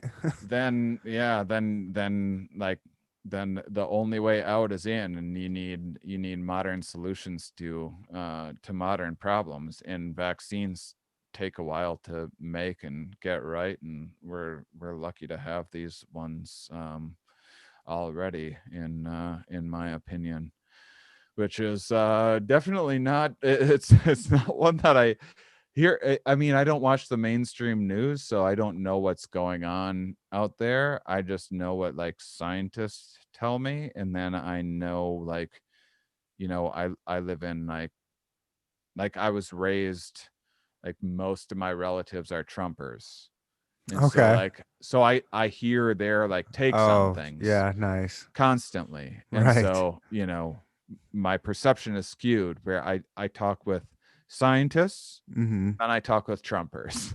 Like, and it's a You get both ends. Yeah. it's a frustrating, it's frustrating, and It's frustrating when you're talking to the Trumpers, I'm sure, is what you yeah, mean. yeah. Yeah, you get Very, a lot of very science much so. denial, right? Well, it's just, I don't know what's going on there. There seems to be something with personality difference between, like, just concrete thinking and abstract thinking. Because, like, I can barely tie my shoes. Like, I'm not, like, none of my relatives ever jumped off a thing too much and broke both their feet. I do stupid crap all the time, but I'm Yeah. but I'm good at, It's called living. yeah, man, but it's also like, you don't necessarily, you don't want me to balance a checkbook or work a 9 to 5 job or do like Hmm. all of these adult responsible things that take discipline, drive, I and can't do it. and Try. report. Oh yeah. Dude, I was fucking married. She took care of all that. Then I got Yeah. divorced, and it's like, it's like I'm a kid all over again trying to figure life out. It's Yeah, man. ridiculous. And it's admirable that people can do that. And there's probably things Well, I about didn't say. yourself, No, I things didn't that say you I have could to do it. like dig in. I can't Uh, do it. I didn't Well, say that I could do it. no, that's what I'm saying. Yeah. The people that Yeah. do, though, Oh that my God, I that that, wish. that are, but there seems to be like a level of like concrete thinking that sometimes comes along with that. Like, I used to do CrossFit and love CrossFit. I think everyone should do it, but there's people in there that I couldn't have an intellectual conversation with, Hmm. in any way. But goddamn, they made life work. They worked their tail off. They were in good shape. Had a nice car, nice home, and like, did all the things that they're supposed to do in life. And there's something to be said for that. But when there's a when there's a pan when there's a global crisis, you need abstract thinkers that Hmm. really know how to like think about the never ending amount of variables in complexity and change, because the real issue is people like putting a hard-headed stamp on things of like, we need everyone locked down, and then the other side being like, let's just pretend there's not anything wrong in the world. Like, Right. which is more insane than people You're not actually allowed to come wanting in here to. if you have a mask. That, I mean, Yeah. that stuff is completely crazy, and like the level of like antisocial behavior that is like from people that in many situations are super like, if you think about like small town folks that like, do anything for their community and churchgoers and stuff like that. And when it comes to most of their lives, they're like doing everything they're supposed to be doing and the best people that you could know. When it comes to abstract global problems, there are some real fucking duds in there, and they just are not used to that. Like, it's there's there's like drive is so valued, you know, and like comes from the industrial revolution and stuff too, I'm sure, where it's just like 9 to 5, you grind this thing out, you tough it out. And there's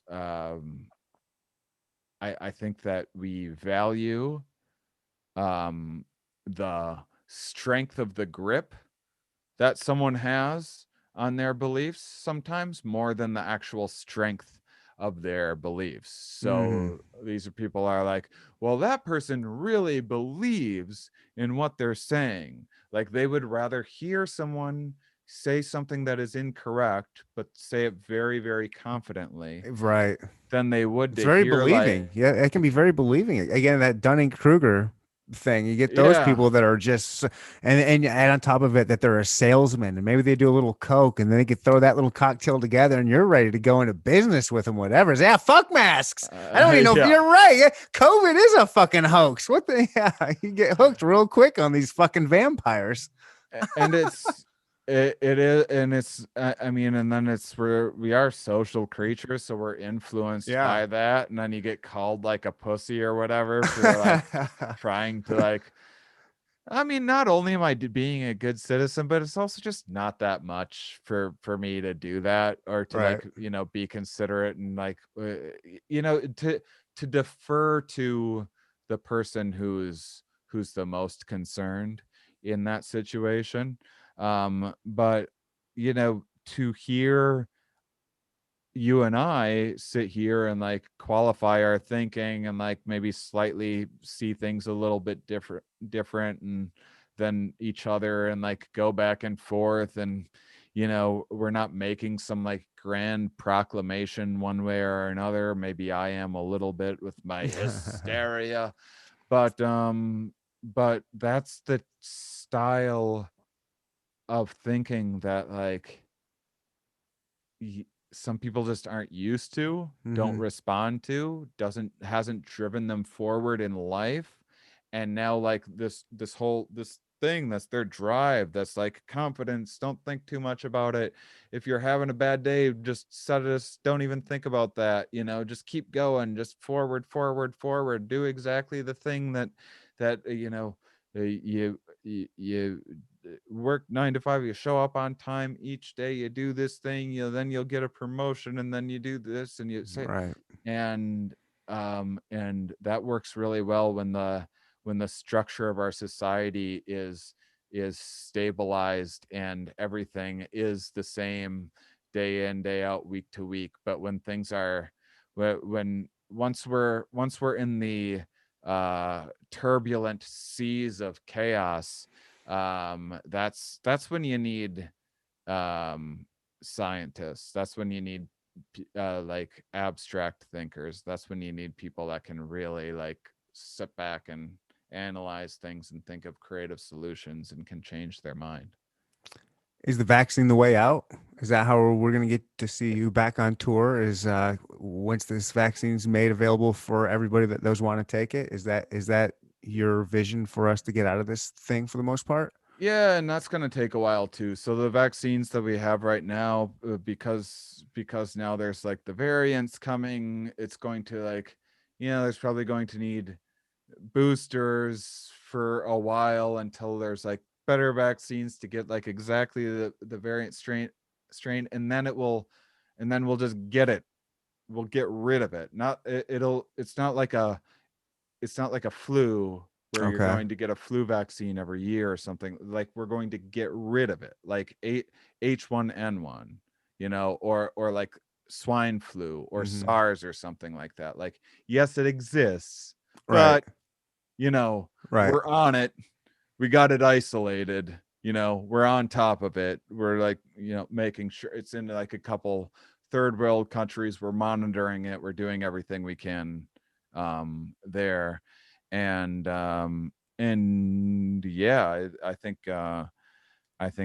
these vaccines are fucking marvelous. They're better than I mean, they're better than I ever would have dreamed. They're better than when I was talking with people in March or April. They're just so much, because it's a new method that they use. They're just so much more effective than they The would have mRNA dared. one or whatever.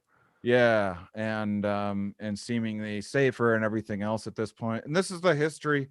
The history of vaccines have always, gotten safer and better. It used to, with smallpox, you would take smallpox in like a avocado that it like rot, and then Oh. like you'd cut someone's vein open a little bit and spread some in there, Holy and shit. and then Oh sometimes wow. people, yeah, and sometimes people, and by the way, people are like, "Oh, I don't trust these scientists meddling in labs." This was like discovered as a process in like, you know, like kind of like indigenous cultures and stuff. We're doing this was like a natural um thing that humans stumbled on as a treatment, was to give like a little bit of it, but that was, and then they made it cowpox or whatever instead, to because giving someone a little smallpox sometimes led to smallpox, and then there was like less invasive ways to do it, and then they just kept on eliminating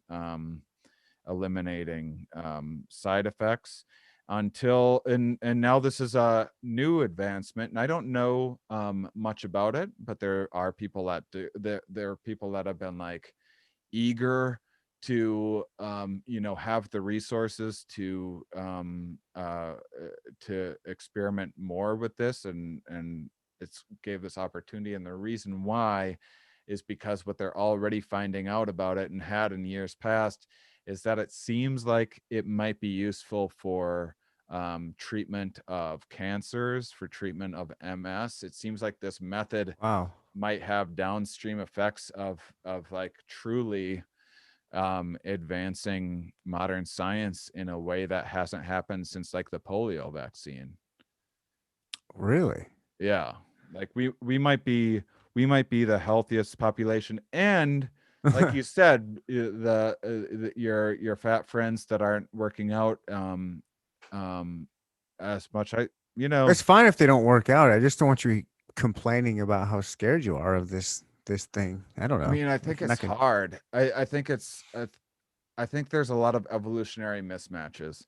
We didn't evolve in a place with McDonald's and Coca-Cola, and it's a motherfucker. That stuff is a drug. Mm-hmm. And like it wasn't meant to be. It wasn't a plot against humanity or anything. It just had unforeseen Yeah. consequences. Sure, it's been covered up, and like there's plenty of corruption involved and everything, Sure. because they, but no one's like, if a Big Mac made you healthier, like they would be fine. It's not like they would take the healthiness out of it just for the sake of it. Right. But they will cut any corner they can to maximize profit, and they Right. will, and if covering something up is cheaper than whatever else, and and so we have this mismatch of like, never in human history did you have the kind of like caloric intake regularly available where you didn't need fat cells. We wouldn't have evolved fat cells if we had refrigerators. Fat cells are our natural refrigerators. That's where you store away energy for when you don't have food. If you had refrigerators, you wouldn't have the kind, I mean, there's these, I'm overly generalizing, but you Mm-hmm. wouldn't have the kind of fat cells that you would have today. Same thing with COVID, like asymptomatic spread. The You wouldn't have to worry about social distancing.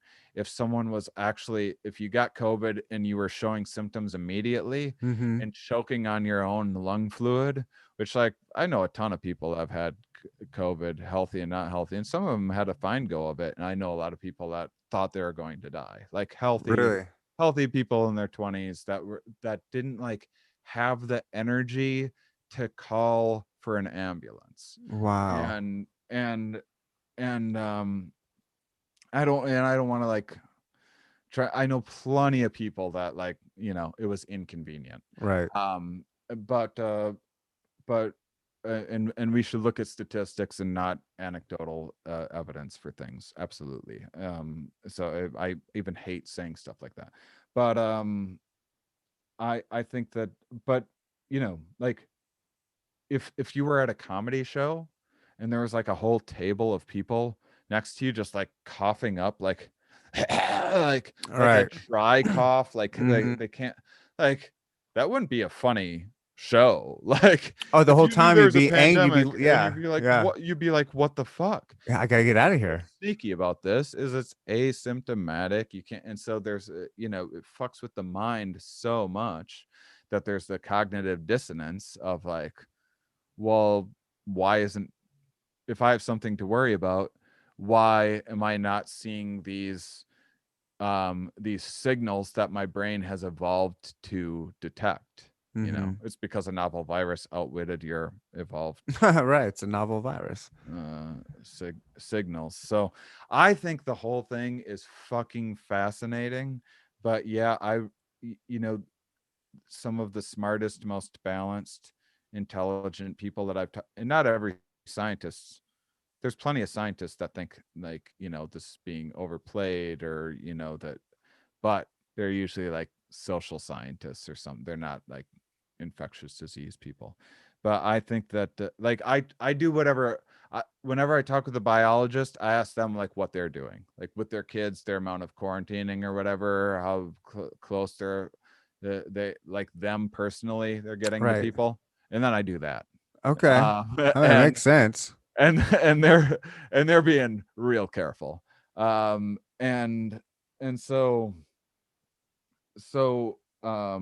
yeah, I forget what I was saying, but there's a little tirade in there anyway. But the point is, with fitness, is I actually do think we might see a world that just generally starts taking its health better. I mean, here's my problem with the whole "hey, just take care of yourself" pitch. God, it takes a long fucking time to get in shape, especially if you Yeah, just it aren't does. used to this thing. It It does. it, it takes a long time. It takes a 2 seconds to put on a mask. That's the do I wish everyone was healthier and like taking better care of themselves? Of course I do. I wish I was. I'd take Mm-hmm. okay care of myself, but I would love to have better habits and Mm-hmm. have it be more regularly, and be the best fucking human I can Yeah. be. But you know, that's asking a lot, Is that hard? Do you give yourself any kind of added pressure or extra pressure that you can think of? Because now that you talk to all these, geniuses, these smart people, these scientists, and they give you these studies that they come up with to teach you how to be better in all different aspects of life. Do you find yourself struggling with try to meet those after you learn about? Oh, that's a fantastic question. I love that question because yeah, that's I have been asked similar questions, which is like, does it do any good? Learning something, and Mm-hmm. and and that's and the discouraging answer is, a lot of times knowing why you do a bad behavior doesn't necessarily prevent you from doing it. Almost Eh, excuses it. I mean, Almost, you can. I mean, I don't know. I can I mean, excuse some of my bad behavior. I was like, oh, my father abandoned me at a very young age. This is why I've done this or that. Just excusing it. Like, nah, I could work on this. yeah, I mean, it's also just like we figuring out what we should like, how like the most effective way to be is different than implementing the most, Mhm. just like economics and behavioral economics. Economists always scratched their heads at these pesky humans who didn't seem to be spending and saving money in the way in their like computer models of like humans are so smart, why aren't they making smarter spending decisions? And then Yeah. behavioral economics came along. You start thinking about the evolution of advertising, your status or Okay. attracting mates Yeah, yeah. or the value of social skills. And then there's all of these new variables of like here's the study of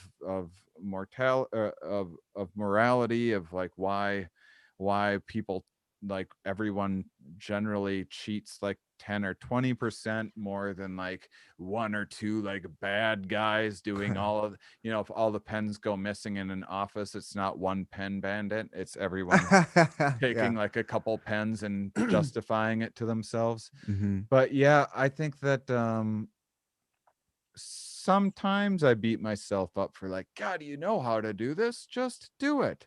But I beat myself up as much, if not more, before my love of psychology and stuff. And I think that I have some really pragmatic tools, both in terms of just like little tricks, like detail tricks, and in terms of lifestyle changes and really broad scope things that are like pragmatic, that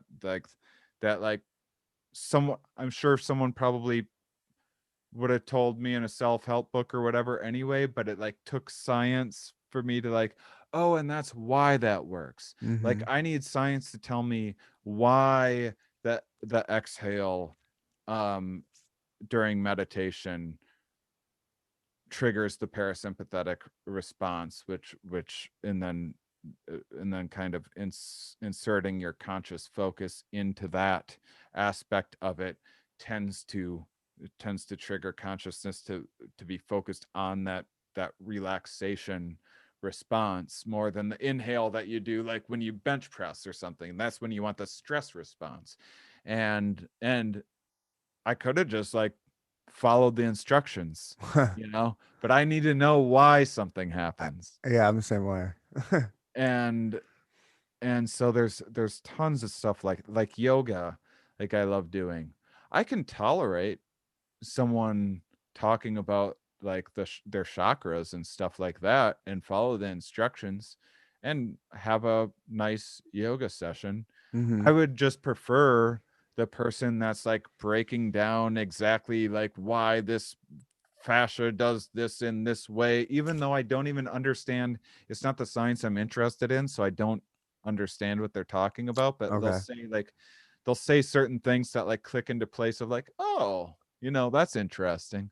I like things to be broken down for me to act on them because my upbringing was a lot of like, I don't trust these adults. Like I don't I don't trust that they know as much as they are like pretending to know. Yeah. Unchecked authority has always given me I don't know, just kind of a bad taste in my mouth where I just don't trust it. It's like, I'm not going to listen to you just because you said so. Like, give me a Yeah. reason why. Why this? I need to know why this makes sense. Like, don't tell me just because you said so it makes sense. Like, tell me. Yeah, Noah's Ark is like the best thing that ever happened to me because when I was like 4 or 5 years old, I got this Noah's Ark like set. Little animals and stuff to play with and I loved it. I loved it so much. And I played with, I think I was like 4 or something like that when I got it, and I loved playing with this thing. And and it just like got me interested in the animals, and that got me questioning and like thinking like, wait, how would they all fit Right. in this boat? And that one, I just like got hung up on it, like Yeah. what? And I just started like and people like seemed so confident, and then like someone would be like worked up about sports, and I'd be like, why is that like, that doesn't match the what's happened, like, wait, why are we so excited about that? It's just like and then got into school, and I was like, wait, why are we all just sitting here like doing this thing, and like my name's out, I'm always in trouble for some reason Yeah, for like same things here. that I don't. And I'm grateful to that I stubbornly was like, I've stubbornly over time figured out um that when someone can't explain why they do something, it's because they don't know why they do something. Hmm. you know and those Hmm. people are always the most sure of themselves, and always will not listen to anyone else's perspective. Yeah, I don't understand. Yeah, I'm dealing with that right now with my ex-wife. It's insane. Like some people that you can tell them black and white straight up. It's black and white, and they can still just ignore it or justify something or turn it gray. It's like I don't. People have their own ways of protecting themselves. Is I think a lot of times what it boils down to. Like their brains just work these certain ways to protect themselves from whatever Yeah, I think ego. there's a lot of truth in that. And I think that we do that all the time. And I think that I think that we all do that. I think that even you know, us saying like, well, you just got to be healthy is a way of victim blaming, and that's like another, it's like a just world hypothesis. Are you familiar with the just world hypothesis, that No. like everything in life is orderly and good, and if you just like behave in the right way, life will work out for you. Oh, that'd be So when lovely. things don't go your way, it's there's you do these like fundamental attribution. So the average person, when something goes their way, they go, oh, I earned that. When something doesn't go their way, it must have been some bad luck. But when something doesn't go someone else's way, they must have done something wrong. They earned that. When something good happens to them, those lucky bastards, they just got lucky. And and so I it's part of like it's why when there's like sexual assault, like people are like, oh, but look at what she was wearing. That's not just people being an asshole, Do they which still do that? Like, they is that, do, yeah. I But thought it's that would be something that died like 20, 30 years ago. Well, part of it though is because people don't want to think about their sister or wife or daughter having that happen to them. And part of a Hmm. psychological defense is to Okay. be like, well, I don't need to think about that thing happening to them because we're just doing everything right. So Hmm. therefore, just follow the law and the police won't ever do anything bad. Yeah, It's that kind of sure. it's that kind of thinking. And I think that we all do it all of the time. So yeah, psychological defenses, oh, I love them. I think that we have so many. um uh and but what a confusing world, what an interesting existence that we're all a part of, and to have all of this to be living in a brain that is not so much built for accuracy, which is what you would think, and in a lot of ways it is. Like when you look at something, if I were to like jump and grab a bar, my brain would work quite accurately to like Hmm. jump that bar, and you kind of think your internal judgments about, say, um, um, political matter or something would work in that same way. You are evaluating the information and coming up with the most accurate appraisal of what's happening. And but it's not. There's a number of biases that lead to genes perpetuating more. There's reasons why telling yourself little fibs gives you more confidence, which maybe inherently gives you more status or makes you well liked in certain communities. And there's all of these other hidden motivations in our assessments of life, and most of those are masked. So it's not when we're wrong about something, it's not so much that like, oh, the brain just missed the bullseye. It's like, no, the bullseye wasn't accuracy. The bullseye was over driving you towards survival and mating and status and all of these other things. And so your brain probably knew the reality of the situation and then fed your consciousness a slightly embellished narrative Oh, that you acted on. okay. um and so it's not just like a slight inaccuracy that we're living in. It's an intentionally biased narrative that our entire exist that is a simulation that we're Hmm. living in, that we, like, for example, jumping off of something, right? um you you if you have people estimate the height of that cliff from sitting at the bottom or from standing at the top, they're going to think it's higher from standing at the top, usually, unless you're an adrenaline junkie like me. And it's because the brain's done some calculations and been like, well, if we're jumping, let's overestimate how big this fall is. Whereas if we're climbing, like, okay, that's it's better to more accurately appraise it. And it's not, we like to think that, like, oh man, we're just lying to ourselves all the time. Well, in a way you are, but like, also, in the span of evolutionary time, you are being told the narrative that will work to the highest efficiency in the most number of scenarios in a probabilistic fashion. It's just that we're now living in a modern world that's completely detached from our evolved reality, and it's creating mental models for us that are dramatic mismatches with what's actually happening in the world. And so there's some pretty wild ideas going out there in people's brains. We're not ready for it. I won't take a whole lot of your more of your time. I know it's been like 2 hours, and I know there's so much more we could get into. Especially, we haven't even touched on the psychedelic realm of the universe, which I have dabbled in myself.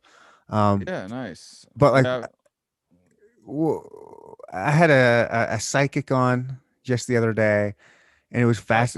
it was fascinating. It was like she really, like, she came in and immediately was like telling me stuff about just some weird energy with, like, just some people that were over that then but then they had left, and she was telling me about the energy. I was like, holy shit, like, I didn't even bring that up. How did you know this about that? It was weird. I'm not saying I buy it, but there was just some interesting stuff with having her on, and then she was Yeah. talking to me about some weird energies and some things that she was getting off of me, and I don't know if it didn't seem like a parlor trick.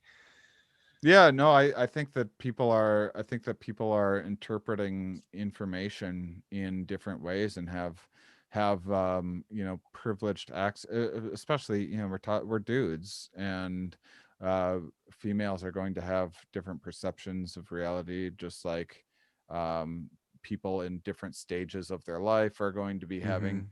and it's not some linear, like, as you get older you get wiser. It's not. There's, things that are smart when you're 16 that seem ridiculous when you're 30, but they were actually smart for a Hmm. 16-year-old to do.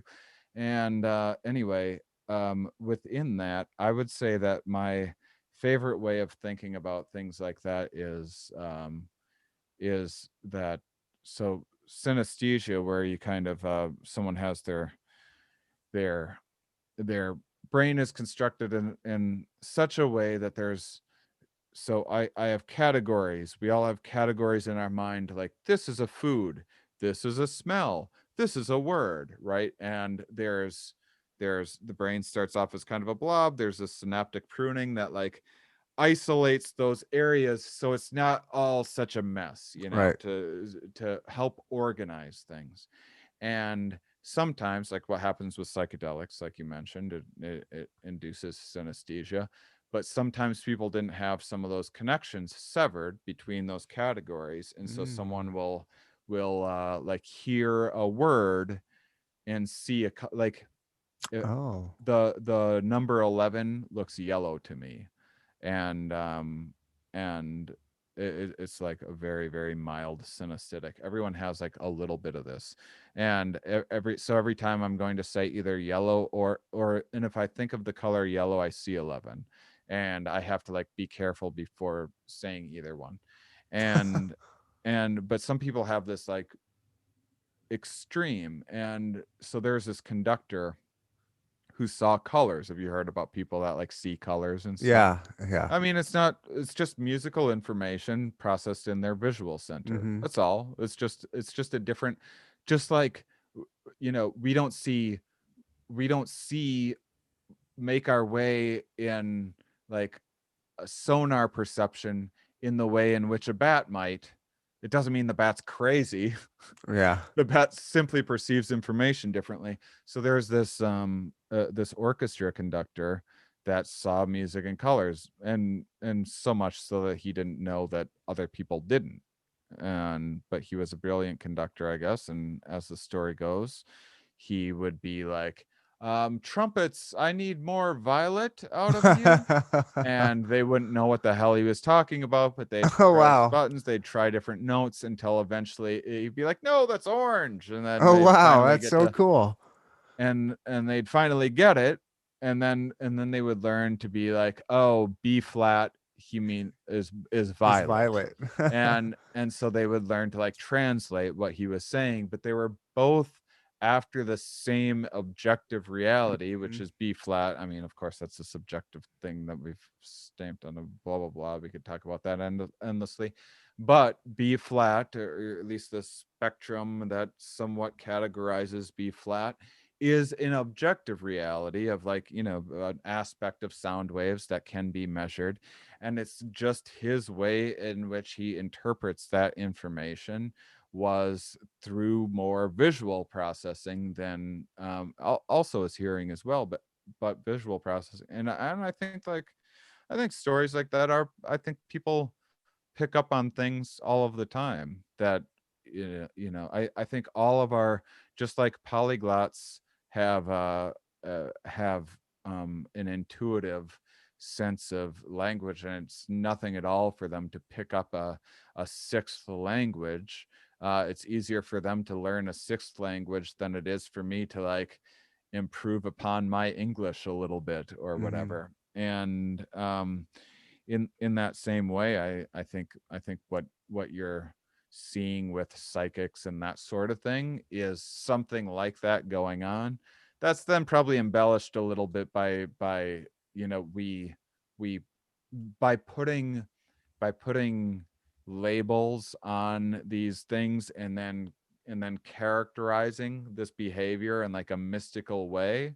It then just like the Asian female math study, it becomes like a self-fulfilling Right. prophecy of like, oh, okay, I guess I'm a psychic, which is, you're just like picking up on various, saying someone's like picking up on certain energies in a room.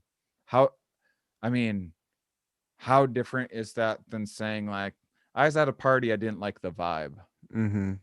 It's not that much different. Maybe they're just a little honed in, and that's not to say this person's right, but it's not to say they're wrong either. Yeah. And it's just like, it's a way of articulating the human experience that I have an aversion to personally. Like, when I hear mystical sounding things, just like yoga, I go like, what? I don't need to hear chakra crap. But it doesn't mean that we aren't getting to the same place. It doesn't mean that like, doing the fucking downward dog is like beneficial no matter what name you're calling it, Right. or whether you're tapping into the mystical yoga genie, or you're listening to a TED talk on your anatomy. If you're doing the pose, you're doing the pose. People Right. have different ways of articulating it. Hey, do you think the orchestra, I'm sorry, the conductor of the orchestra that sees colors, do you think if there was like 10 other orchestrator, what are they called? Conductors. If there's like 10 other conductors that all saw colors when they saw music, do you think they'd all see the same color for the same notes? That's a great question. I'd say absolutely not.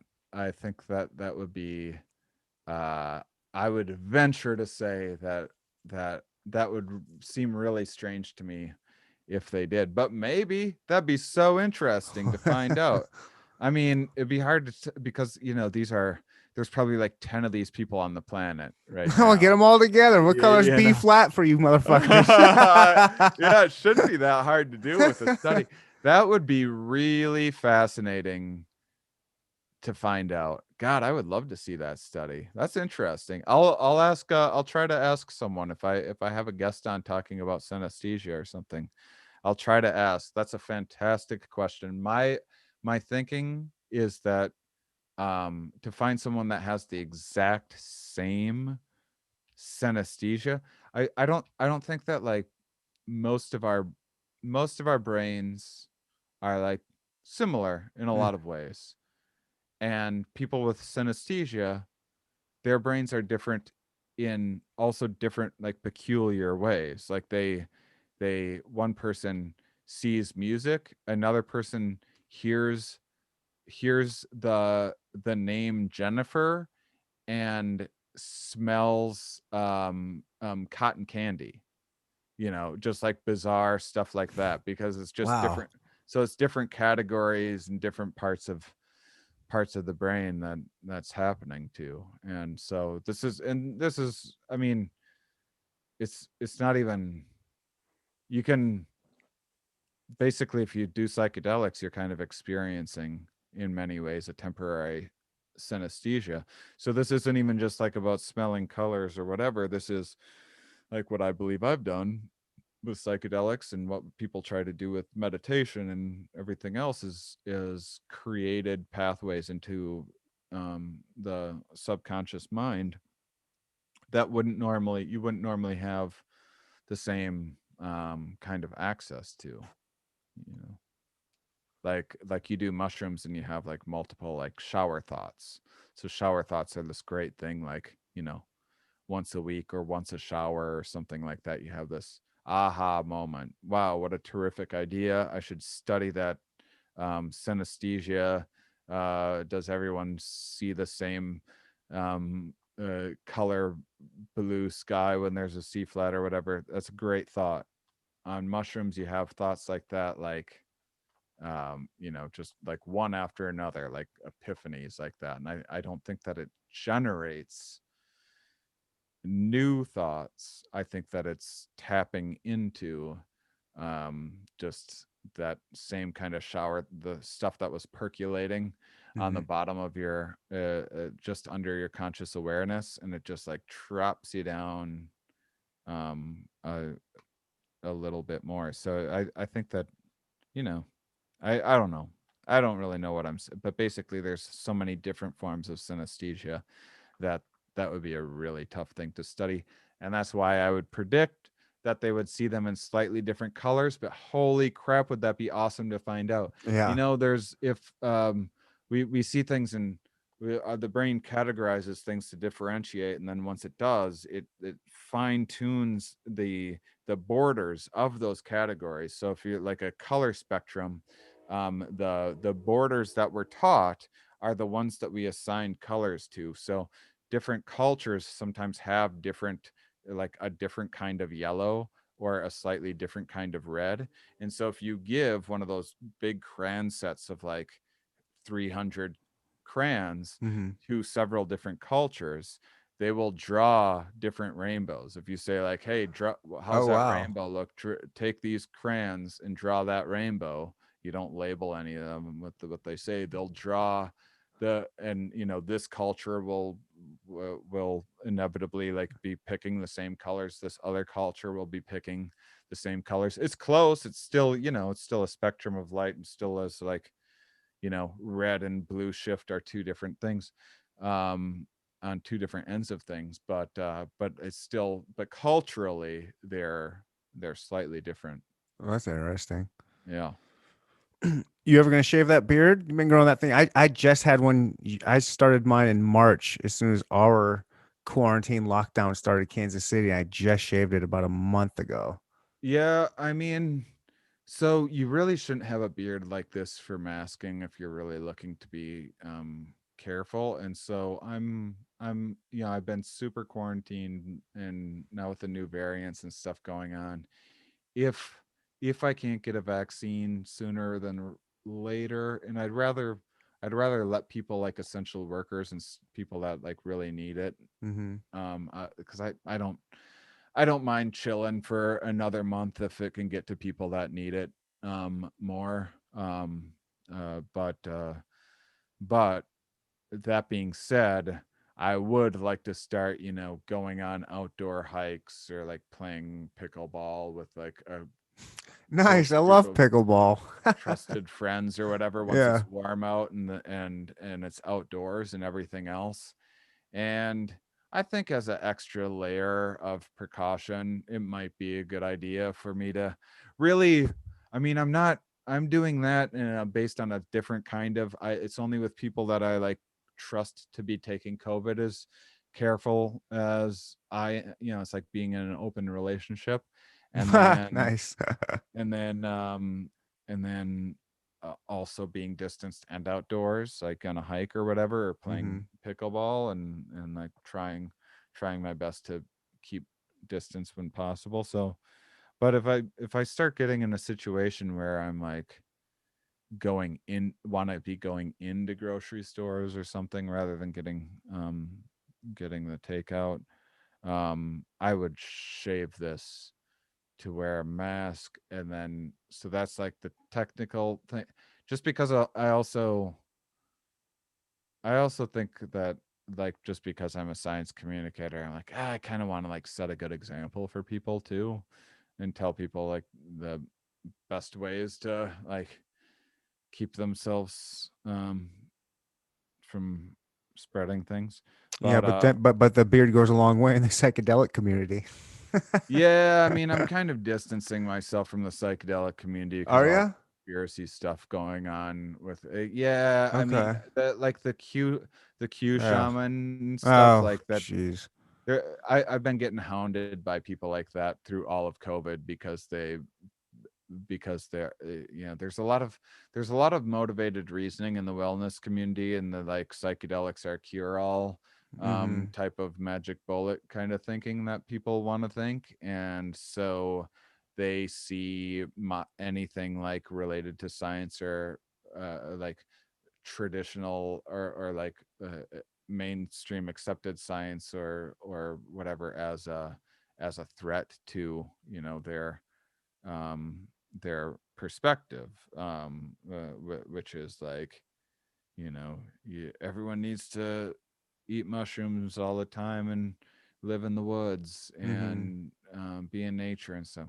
Great plan if you can pull it off. Yeah. But but there's a lot of conspiracy thinking that has come along with it that I've been just like worn down by.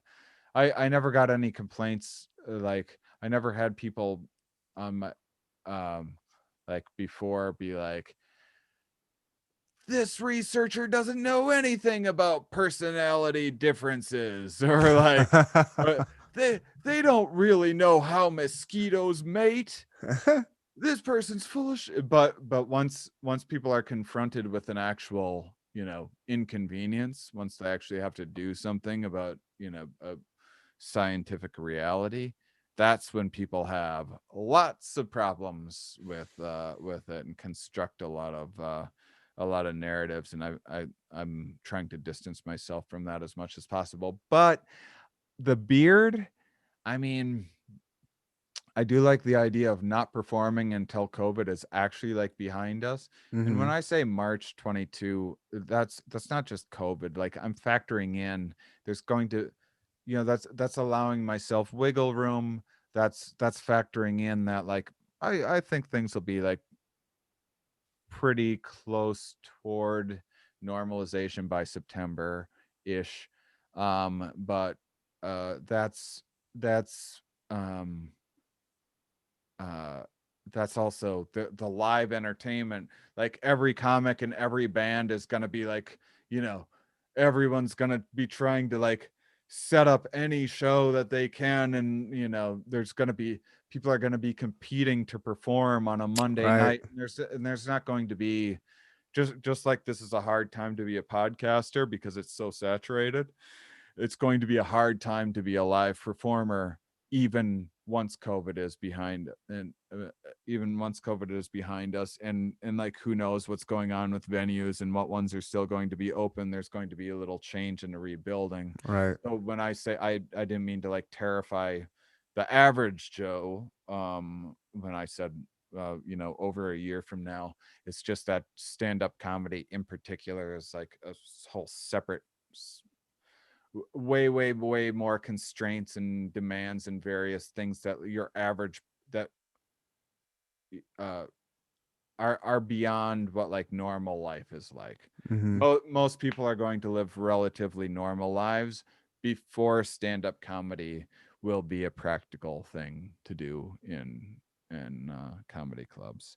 But I do like the idea of having like, hey, I haven't shaved in 2 years Yeah. or whatever.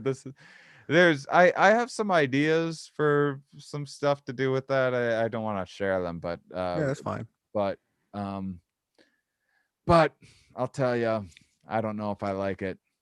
I mean, I, I don't mind the way that it looks. It's getting a little too big now, but it's just a lot. It's a lot to have yeah, on mine you. was about that size, and it's when you're spending so much time just grooming the damn thing, and then I'm in Kansas City. I like barbecue. I like wings. Like Mhm. eating that shit with a giant beard is just Yeah, it's a yeah. nightmare. Like you gotta figure out what you're gonna eat. You gotta taper your food to your beard. Yeah. And I don't know. And the only reason why I asked you, it's stupid and silly, but I know I look better without a beard. It got crazy and big, and that's fun. And the only people that compliment me are Oh, other dudes. always. It's only other dudes. I It's know it. Yeah, I actually didn't even know. I never even thought of myself as like an attractive person You're a handsome son until of a bitch, man. Like that's what I was asking. Like you look so good without a beard. I'm like, well, how long is he gonna rock this? Like he's a really good looking dude without it. Like that's how I look. Like I don't think I was a really good looking dude, but I'm better looking without it than with it. I'm like, yeah, it's time to get laid. Like I gotta get rid of this thing. well, yeah, I mean, I actually just don't plan on getting laid for a while. Yeah. I'm just hunkered down in like work mode. I'm trying to set myself up to get laid a bunch more after COVID is and not quarantine compromised COVID sex. But I've had women mourning the loss of my face since I started put this beard out. So I'm like, Yeah. well, you never said that shit before. Yeah. Where No. you never just reached out. We're like, hey, you're really handsome. No, you don't get that. You get that after you're not handsome. And they're like, oh, you used to be so handsome. Like, all right, well, what the fuck? Like, Well, it will be the nice thing when you do shave it. Like, yes, finally the dime piece is back. You're gonna get non-COVID pussy just thrown at you. oh, we'll see. I'm not thinking that far ahead just yet. Well, I didn't mean to make you think that far ahead. It's just on my brain right now. I had to mix it up a bit. Yeah, it's understandable.